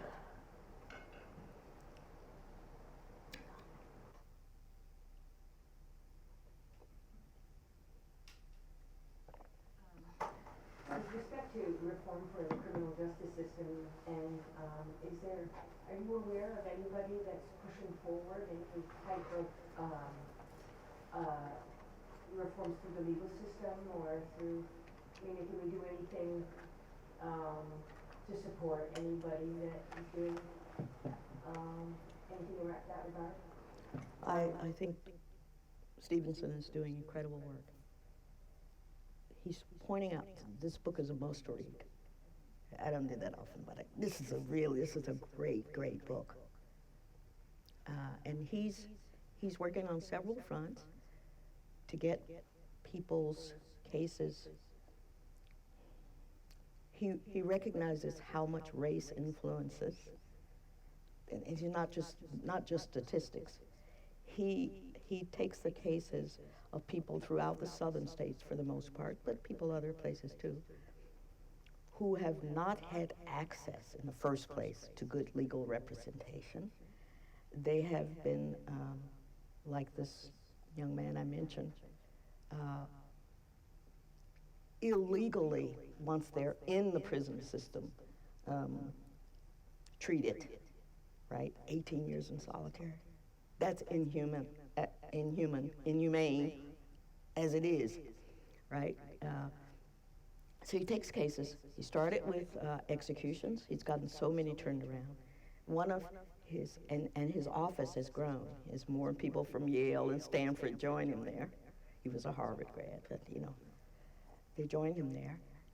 And he's really now interested in getting cases. He's argued before the Supreme Court, I think 5 times, for getting, I don't know how to say it except to say really unfair, children in a lot of states, as young as 13, can be given a sentence of life without the possibility of parole. And in many states, children are treated as adults and then given a death sentence. Like in other states, you might be in juvenile till you're 21, but in the states where he represents clients, these are little children who are in jail for the rest of their lives, or they're facing execution. And so he takes cases to the Supreme Court, and he's gotten lots of cases reversed on legal grounds. You know, they didn't have representation. The judge was biased one way or the other because of what's on the record, and he talks about it almost easily, not stoic and cold. And in fact, he was doing the work when he moved to Atlanta before he got an office in Montgomery. And he said he pulled up to his new home. He just bought a house with another lawyer from Yale. And Sly and the Family Stone came on the radio. So he stayed in his car to listen to it. Not just the police rolled up, a SWAT team rolled up. Because he was a black in that neighborhood, he was listening to Sly. A SWAT team. And he tried to explain, that's my house. I was just listening to music. I'm a lawyer. He shouldn't have had to say I'm a lawyer. They kept him. They were gonna book him. They had him spread eagle. They did all of this. He said, I'm a lawyer. It doesn't matter. You're black, You're in this car. Neighbors have called in. You're sitting in that car casing the place. If it hadn't happened to you, you think, that can't happen. It happens to people. And it happened to him. And now he's just more committed to it. He was doing good work before, but now he's just more committed. And there's a story of a young boy, 14. He said he couldn't believe it when he saw him. He thought he must be 8 or 9, but he was 14. Somebody's grandmother called him and said, you gotta go help my grandson. He saw him, he said, he's not 14, he's too little. Skinny little fella. And that skinny little fella had found the stepdads or the uncles or whoever, the man who was abusing his mother, had found the gun in the house and tried to stop him from beating his mother. These are heartbreaking stories. So I warned you, right? So he finally takes the case and he goes to see the young man after he's been in jail for 3 days. And he says, the young boy wouldn't talk to him. He looked even thinner. He'd clearly been roughed up. Huh? He says he wouldn't talk to him. He says, son, I'm here from you. My grandmother's him, and you gotta talk to me. I'm gonna be a lawyer. And he's good with dialogue too. He says the boy wouldn't talk. He wouldn't talk. He wouldn't talk. So he tried different strategies to get him to talk. And he sat, for some reason, he said, when he had lots of things to do, for over an hour in the little room with the boy. He said, we gotta get this case started. I think there's a chance we can do something. And he said, he did something he never does. He moved close to the boy and sat in the same direction with him. Sat next to him.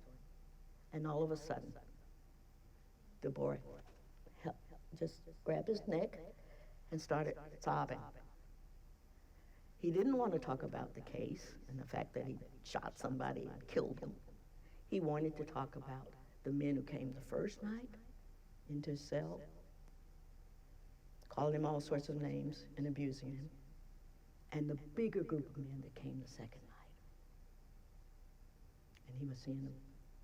After 3 days of that kind of treatment, that's what the little boy wanted somebody to hold him for. So, the thing, when you go over to the criminal justice system, you lose your rights.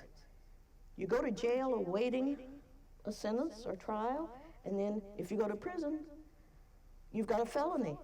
If you've got a felony, you no longer have access to any federal housing or anything. You can't go back to where you came from. You can't go to your parents if they're in the projects. So I've talked to plenty of young women who say, who are about to be released, who said, but I know where I'm going. And I know I'll be back. Because there's no place I can go. I remember, I was going to read you, I took Lama Yeshe to Angela Davis talk. And he just went wild. This, of course, this was years ago at UC Santa Cruz. She was speaking in the amphitheater. I took Lama Yeshe. He said, Lama Yeshe. Actual Lama Yeshe. Oh, no. Actual Lama Yeshe. Actual Lama Yeshe.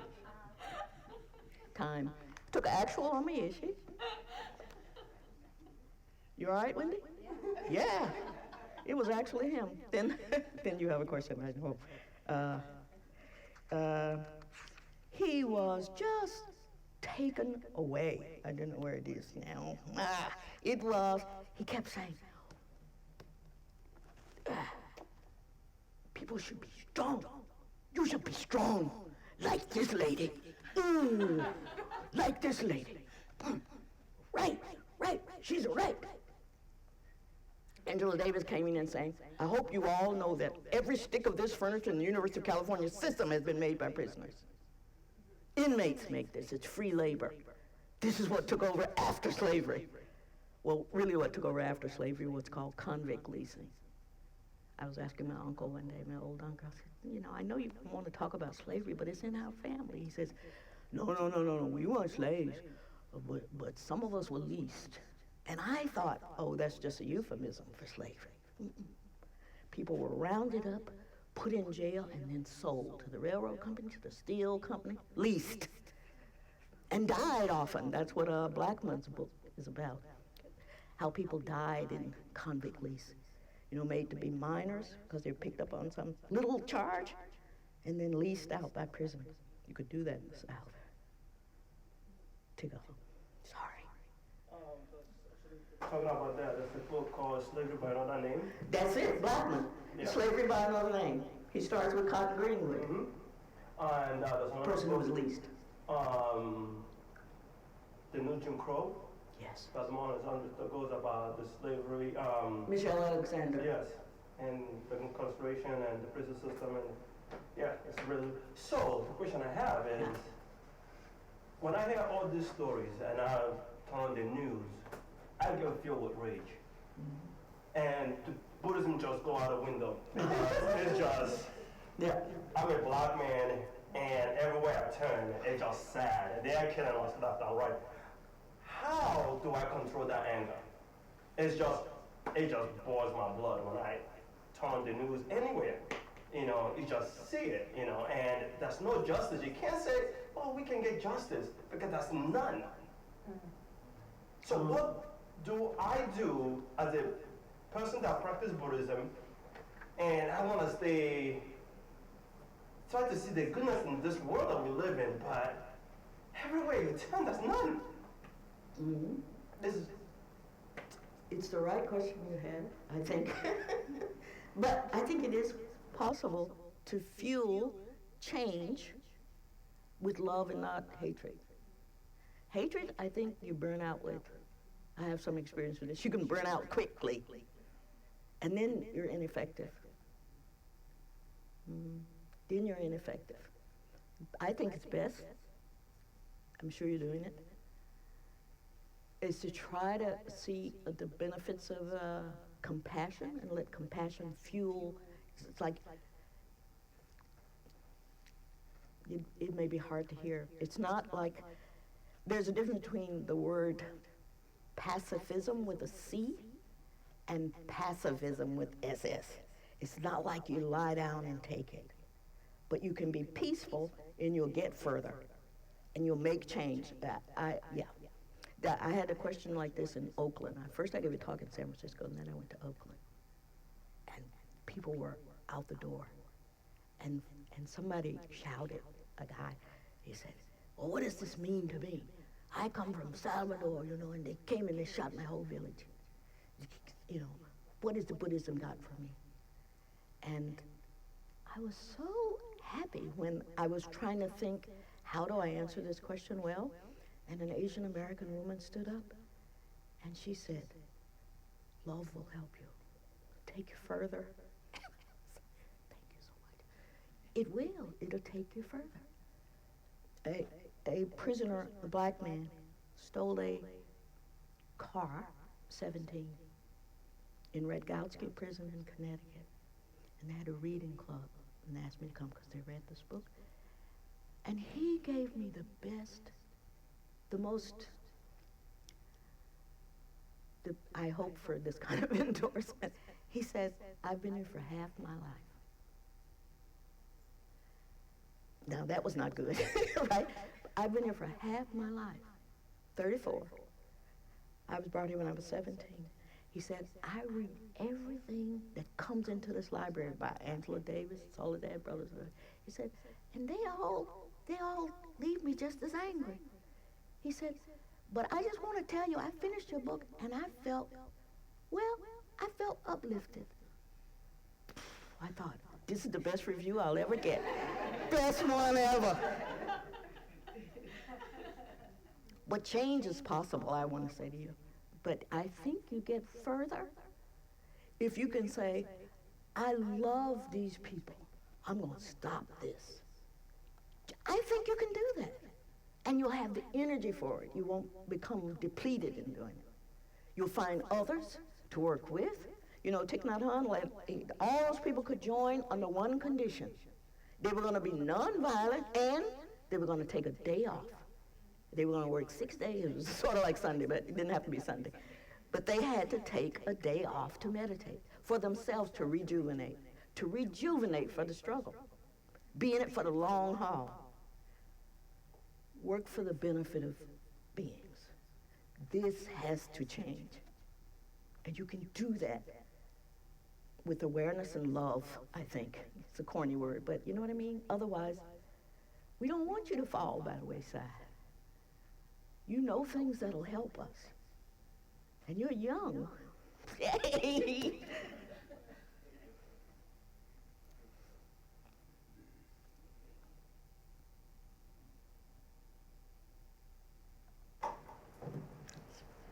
I mean, keeping the struggle.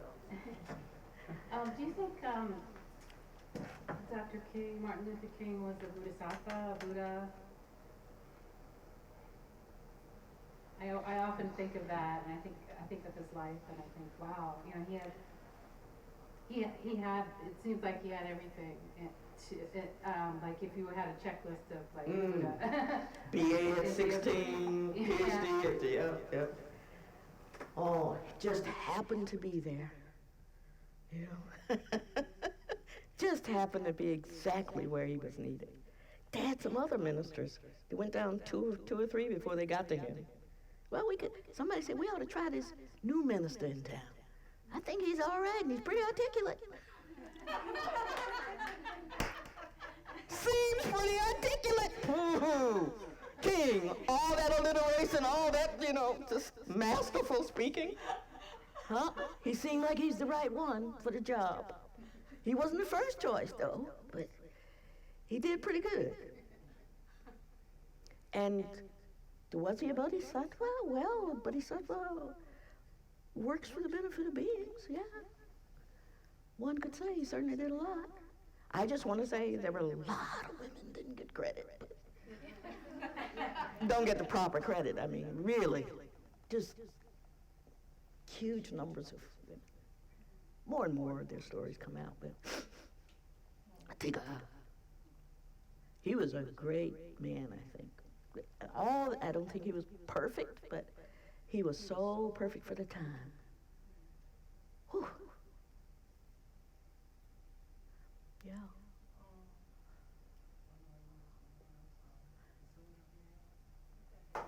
I think he did. You want to follow him? Yeah? Okay. When you said 1 in 3 black babies go to jail, it cut me down the middle. You know, it shook me, and I couldn't shake it for about 10 or 15 minutes after you said it. And it just grounded me. You talked about waking up white. It grounded me in the realization that I have to wake up black. You know, I didn't know that. Every day. I have to wake up black. But when I mean wake up black, I have to feel what you said. And so recently my mission has been, I want to help people who look like me. I want us to feel our basic goodness. I want us to feel our basic goodness and then go out and help other people who look like us feel our basic needs. That's my mission. Wonderful. But I guess the question, my concern, is how. Right?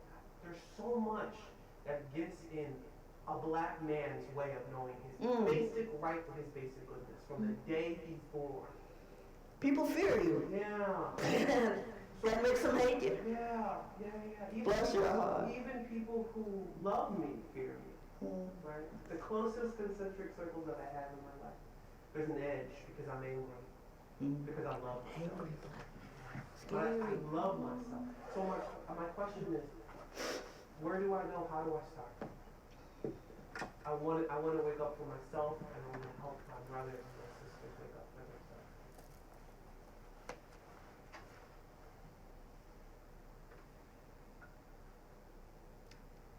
themselves. When I happened on Lama Yeshe, and when I think back on it, I think from a long ways away, he was really man. I don't want to make this too mystical. But there's no reason from a mining camp I found my way to Nepal. And Lama Yeshe telling me after the very first meeting we had, I'm so happy that you made it here after that thing in France. I had been in a car accident, pinned in the car, but we hadn't mentioned the thing in France. So that did blow me away a little. He said, I'm so happy you're here. But that was 69. I knew Lama Yeshe till he passed away in 1984. And when I say change is slow, you just have to keep at it. Lama Yeshe, you have confidence, right? Lama Yeshe built confidence in me. Lama Yeshe would say, I mean, every now and then you'd hear it. Yeah, at your core, you're pure. You're infinitely compassionate. You're wise. All that, sort of abstract. You don't feel it. I feel like, I was called dirty nigger. Oh, for so long. I started thinking, Lama. So Lama and I had this thing. First, I said, oh, he's just kind. Maybe that's not for me. It's the other side of feeling really bad about stuff. You try to pretend you got some pride. Nobody know what I mean? The flip side of being insecure is, sometimes coming off as arrogant. Lama Yeshe walked by one day and I'm sitting there when I was really fresh, new to the place. He looked at me, he said, it's really tough, isn't it? It's really tough, isn't it? I looked up. He had his toothbrush and his towel. He was going to the restroom. I was sitting over here. He says, really tough, isn't it? I said, what, Lama? Oops. See, I do that. He said, pride and humility. I'm just on my way to the bathroom, but I noticed that's your problem. Pride and humility. Okay. So his process with me was like telling me, doing these tests, not like Miller Ripper to build a tower and then tear it down. But he came by and he'd say, I'm going to give a lecture tonight at Kopan. And his English was not like that. You have to listen to some tapes if you haven't. His English was wonderful, the pauses and everything. Getting it together, the hippie English. He would say, tonight I'm giving a talk. I want to use Sanskrit in it. I'll be back in 2 hours, you write it. What? Write your lecture, Lama Yeshe? 2 hour, dear.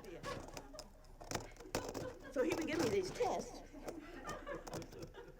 And then somehow I'd get it together and write it with the Sanskrit, And this was the other thing he would do. It got to be a sort of our private thing. Other people wondered what was happening or didn't notice it at all. He said to me one day, Lama, say one thing, you make 5. And I said, of course, with such low self-esteem, is that bad, Lama? Did I do something wrong? He says, no, silly, no. That means you're quick. You're quick. So, we'd be walking along in the middle of something, there'd be some discussion. I see this hand. It was just a message to me, you know. 15 years. He came to my talk at Santa Cruz. I gave his talk up, and I put up the Tibetan on the board, and afterwards he called me over, tears in his eyes. Lama, you're so proud of you. I said, okay, take me now, Lord. I'm ready, you know. So I had this one person in my life, I was saying to others here, who called me daughter. My father called me daughter every day of his life. But I didn't hear that till I came back from Lama Yeshe. Someone who really loved me up and gave me confidence in the world that I really do have Buddha nature that's pure and, you know. Heck, then you don't have to show it, you know, you just know it. So you want to help others? I think you're in a perfect place. Starting, get real one-on-one contact with the teacher, and progress. You already got all the other stuff. You know that. You know that. Lots of us don't know that. And it'll be great. And only you can do it. You know something we don't know. And you find a way to communicate that to us. Not like, I'm so tired of telling these people, I'm always the one I have to tell them. No, tell them lovingly, because you need to know this. That would be a great help. So, good teacher. I'm so happy to see you both, to meet you too, to have people here. I'm happy. You had a comment or question? I don't know your name. Stirring. Lisa? I don't know. I'm not clear. It's not clear in my head. It's still kind of emerging. But, I'm a high school teacher. I work with teenagers. I'm in a study class with a group of kids. You know, they come in. Some of them study. Some of them listen to music from the computer. So this kid, he's listening to music in front of the computer. He jumps up out of his seat. And I'm watching him, and he starts doing this dance. And I'm like, wow. And, I have another teacher sitting next to me. And we're like, that's really military. And then I'm looking, and I'm like, he's not even conscious of it. So it's a subconscious thing that's going on with him. He's probably about 15 or 16 years old. And then the other teacher says to me, I think that started with, the death of, Trevor Martin. Trevor Martin. And I'm like, wow. And then I contemplate it, and I'm thinking how the kids have changed, since that death and the others have happened. And I think about all this subconscious activity that's going on with them that they're not aware of, but they are aware of all the anger that you're expressing and you're expressing. That's present in their mind, but the subconscious stuff is not. And then I had this conversation with someone, and they said, well, at that age, they're not aware of it. And it's not until like maybe 3 or 4 years later where it actually emerges and the subconscious and the conscious come together and they become the new revolutionaries. So this is what I'm seeing. I'm seeing, the 16 and the 15-year-olds. Well, sometimes our criminal justice officials see them and then they go. Yeah, I know. So these are almost endangered species, because they're on the hunt looking for people who are acting out. It doesn't matter that they're teenagers. And so when I say race is it's intersectional, people say it's poverty, right? It's poverty, the slums, It's GI Bill and redlining and blockbusting too. All these things that we don't hear about that happen every day. The neighborhoods get tagged a certain way.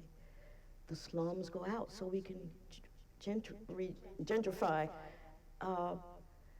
But at a time when people's hormones and emotions are going, and this other thing that's happening subconsciously or unconsciously, would be a cause in some instances for them to be arrested. Well, then some people say, well, heck, what am I going to lose? It's just so, like you have to keep them free from danger. It's a tough job you have. What do you say? Well, I don't know if I see it that way. Well, how do you see it? Well, I actually kind of see it as, it can be, a cause, for them being arrested. And it could be, okay, red lights are flashing. But it could also be, something very powerful, because kids, I think, they meditate naturally. Maybe they don't have something, they don't know exactly what they're meditating on, but it happens naturally. And I think a lot of good things they also meditate on. So, I don't know actually what can happen when, it merges into what it merges into. It would be great if you know these people, the teenagers. Yeah, I work with them every day. Yeah. Is it possible at all for you to make a group? I have a group. Of those guys, of the teenagers. Introduce meditation into the classroom, call it something else? Hip hop? Meditation.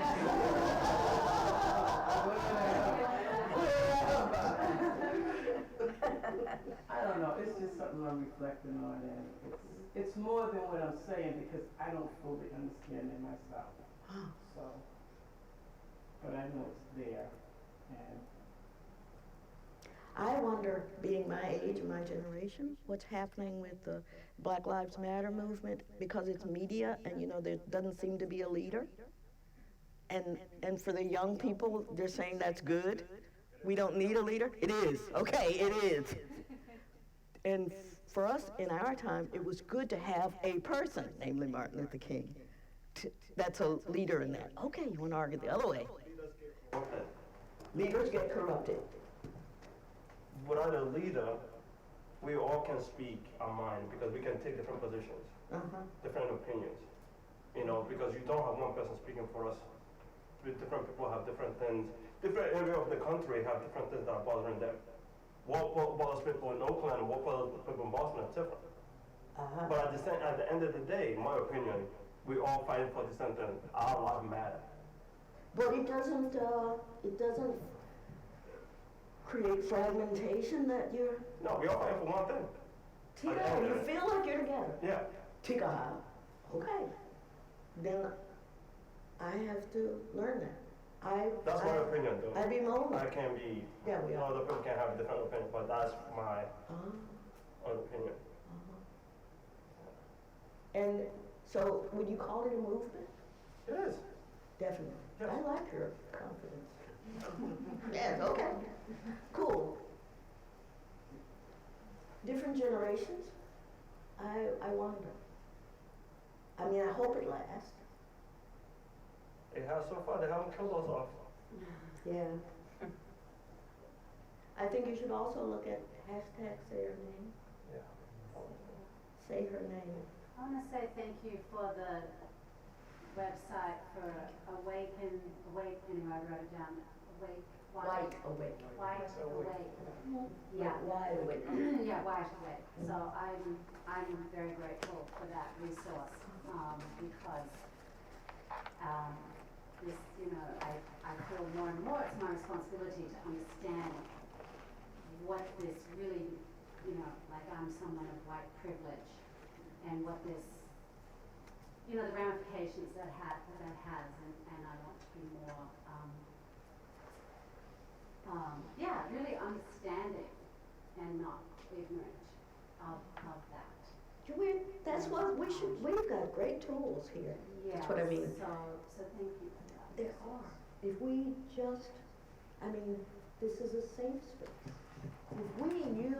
If we focus some of our meditation on issues like this, like race and white privilege, and talk about it in a place where we feel relatively safe, that could be powerful for people of color and non-people of color. There's no such thing, but you know what I mean. That could be powerful. That I've been sort of hoping that would happen for decades now. You could be a test, you know? I think Californians beat us a little bit when they first published it. Seriously. Vajrapani people helped, and Oakland people helped write a slim volume with person of color voices called Making the Invisible Visible. And they did that for their slowness. So about honey, Yeah. Just look at it online. Making the invisible, namely racism that's all around us, visible. Taking ownership for it. Making the invisible visible. They treated it like it was meditation. It is. Or I do exercises where I say, let's sort of write down an index card. You know, we're just playing a game and it's safe. Sorry, what's your first thought when? Because Buddhist Abhidharma says we're always making judgments. It's like, you don't have to, Wide Awake says, don't get guilt tripped, don't feel, don't go into denial mode. Let's just try to be open and see what people are saying. I hate to have racism in titles of things. I say to people, editors, all the time, because then people stop listening. They just think they're going to be blamed. But that's not the thing. It's like we're in a system where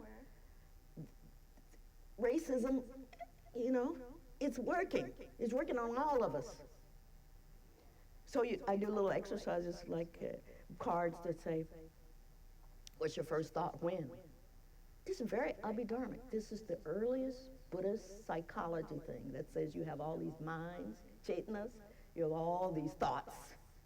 And the first talk that the Buddha gave on meditation, Satipatthana Sutta, it was all about become aware, dear, of your feelings, of your thoughts, of your, sensations. Okay, but this is like we walk into a room and Abhidharma says, though it's not really in our conscious minds, we go, that color is pleasing, hate that color paint. This is one example. But then you add people to it, and we got all these judgments. Boom. And karma works in the way that you make an imprint, so the next time you see that person literally colors your opinion. So you don't want to. Tenzin Chukyi says, Jan, you should stop watching those action movies, because when you do a 3-year retreat, they all come back. It all comes back. You want so badly to be distracted. They all come back. She did 5 years, didn't she? Yeah.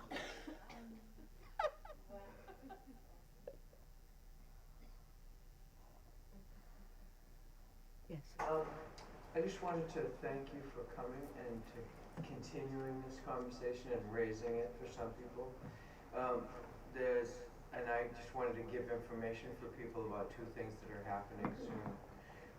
One is that there's a Buddhism and Race conference at Harvard on the 21st and the 22nd at the Divinity School. And Eleanor Hancock, who was one of the developers of Wide Awake, is meeting with some of us at Cambridge Insight Meditation Center so there'll be a workshop coming and a course in the next year. I can certainly give Wendy or Sean that information. Yeah. Right? That's both of those things are happening. Okay, yeah.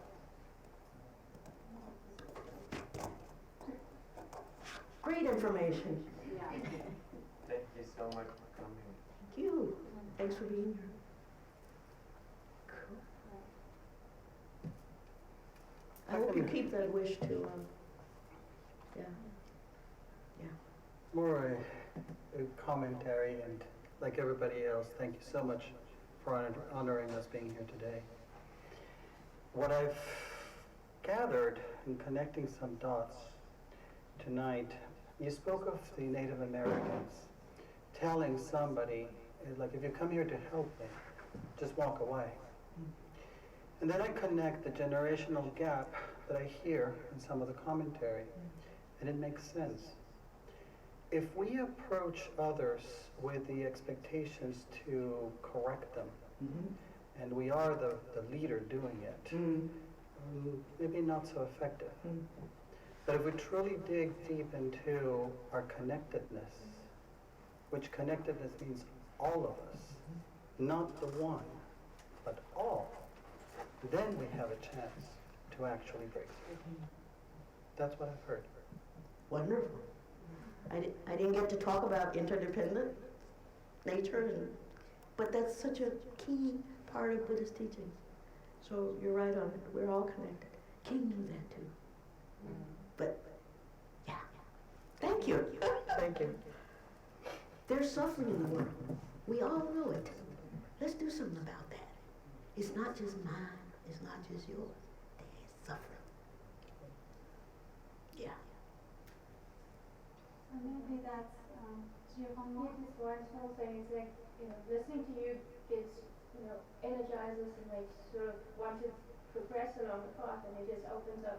And one thing that I listened today, it's my friend, and she said, you make yourself strong so you can listen to the cries of the world. And that's just so beautiful that, sometimes I'm not strong enough to listen to the cries of the world. When you spoke about the little girls and the trafficking and the children, it breaks my heart, and then you almost implode. But that's the opposite of what you need to do, because you have to be strong. It's okay to feel that, but you can't be overwhelmed by it, because then you get stuck. Or you can't be overwhelmed by anger, because it hurts. In Buddhism it's called a klishta or a klesha. It's not just a negative emotion, it's a harmfully negative emotion. It's not a benefit to you or the other person. Chinrizi, Buddha of compassion, he came a number of times. Before Amitabha gave him 11 heads and 1,000 arms. He came into the world of suffering, samsara, that the myth says, several times, and each time he exploded. The suffering was too much to bear. And then, there he was again in front of Amitabha, serenely sitting, cosmic Buddha. You back again? What happened? I went, but it was just too much. Okay. You want to try it again? I want to try it again. That was his vow. He went, boom. Did it a few times.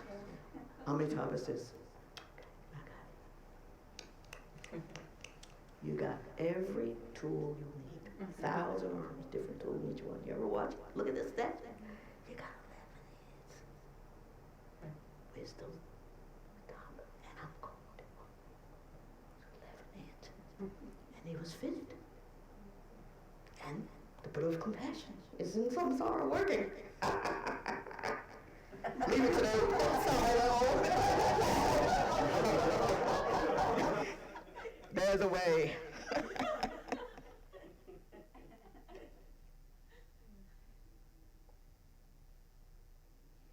I don't mean to make light of any of this. I mean, I have hard times with some of this stuff just as I'm doing research, because I live it, But my name is Joy of the Dharma, so we got to keep going. Yeah, Yeah. And when I took it, I was so steadfast and determined, maybe that's why they gave me that name, that the other two people who were taking vows with me, we're going to get our name. After a while, I saw them get off their knees. I'm going, what? We're asking, we're taking vows, man. They don't get off your knees. This is serious business. I couldn't get up. Frozen, right? I could not get up. Geshe erupted and howled. Gonsa Rinpoche howled. They went outside and told it, look at her. Good name, no? Good name. I'm on the Randy has me on the one arm, Robbie has me on the other. I'm crippled, I'm numb, I can't. And they just laughed. Good name, Geshe erupted, great name. Look at her, she's already causing joy.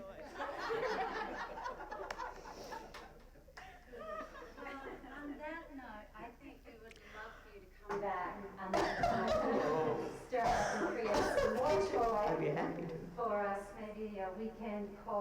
something a little longer, but it's just so delightful to have you back in Boston and to be, It's been a great pleasure. Introduced to Kurukulla Center since we came out of the box and into our property Beautiful. and then all the amazing community we have here. This is a small token of our thank you. So please, please, this is, thank you so much. Thank you. Thank you. Thank you. I do. It's a real pleasure meeting you all. Keep well, keep healthy. And if anyone wants Jen's book, she could sign it. As well. So just, I mean, then you're here till tomorrow morning. Yeah, so anyway, just, then we have a few copies.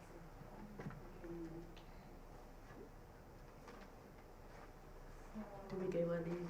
Well, you noticed in our four immeasurables, we could get Wadi, or would you let us like to close it?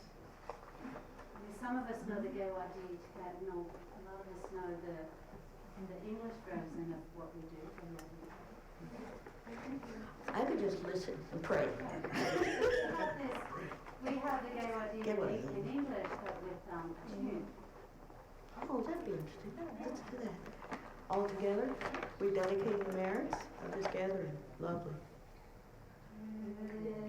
His virtue may I swiftly, having gained Guru, Buddha state, place each and every sentient being without exception in that state.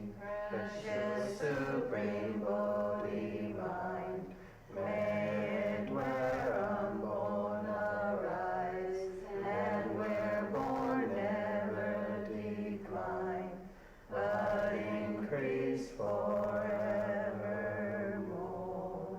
In the snow mountain encircled land, source of every benefit and joy, may Lord Tenzin Gyatso Chenrezig remain in life till samsara's end. May say with Chen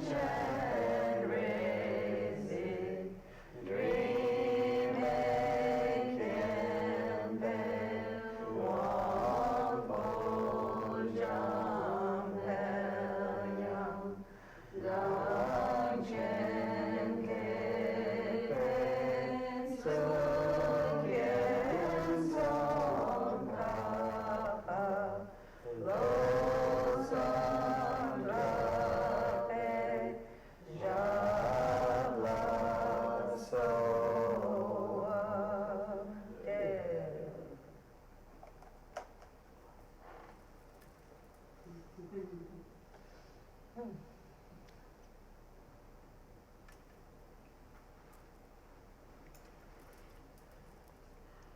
Yeah, so, just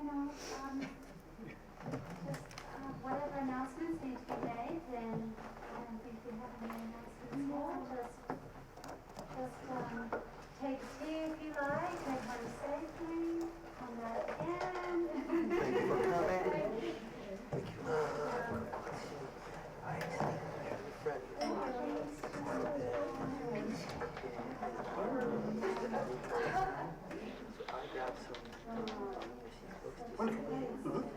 They won't let you receive them. It might be possible that they'll accept them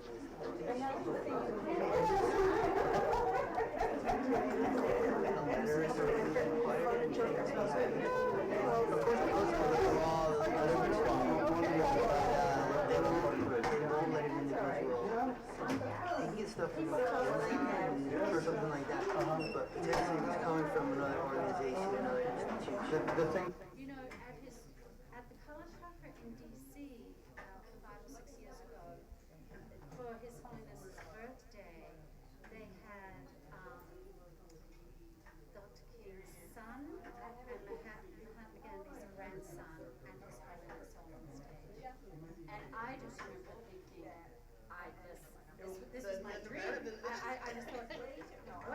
And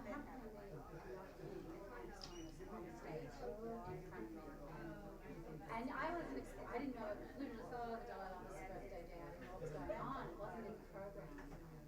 And then suddenly it was all on, I thought, this is a dream come true, three of them all there. Lovely.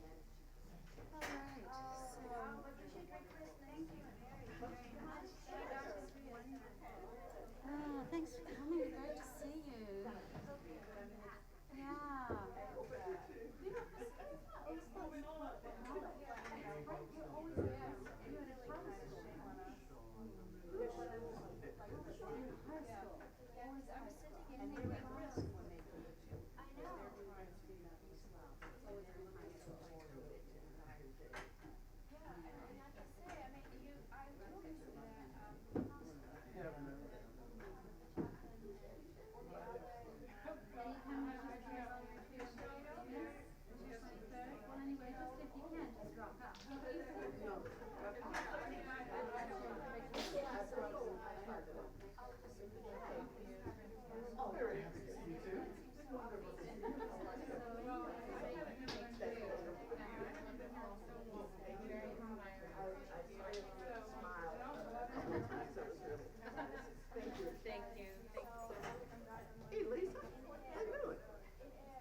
Why?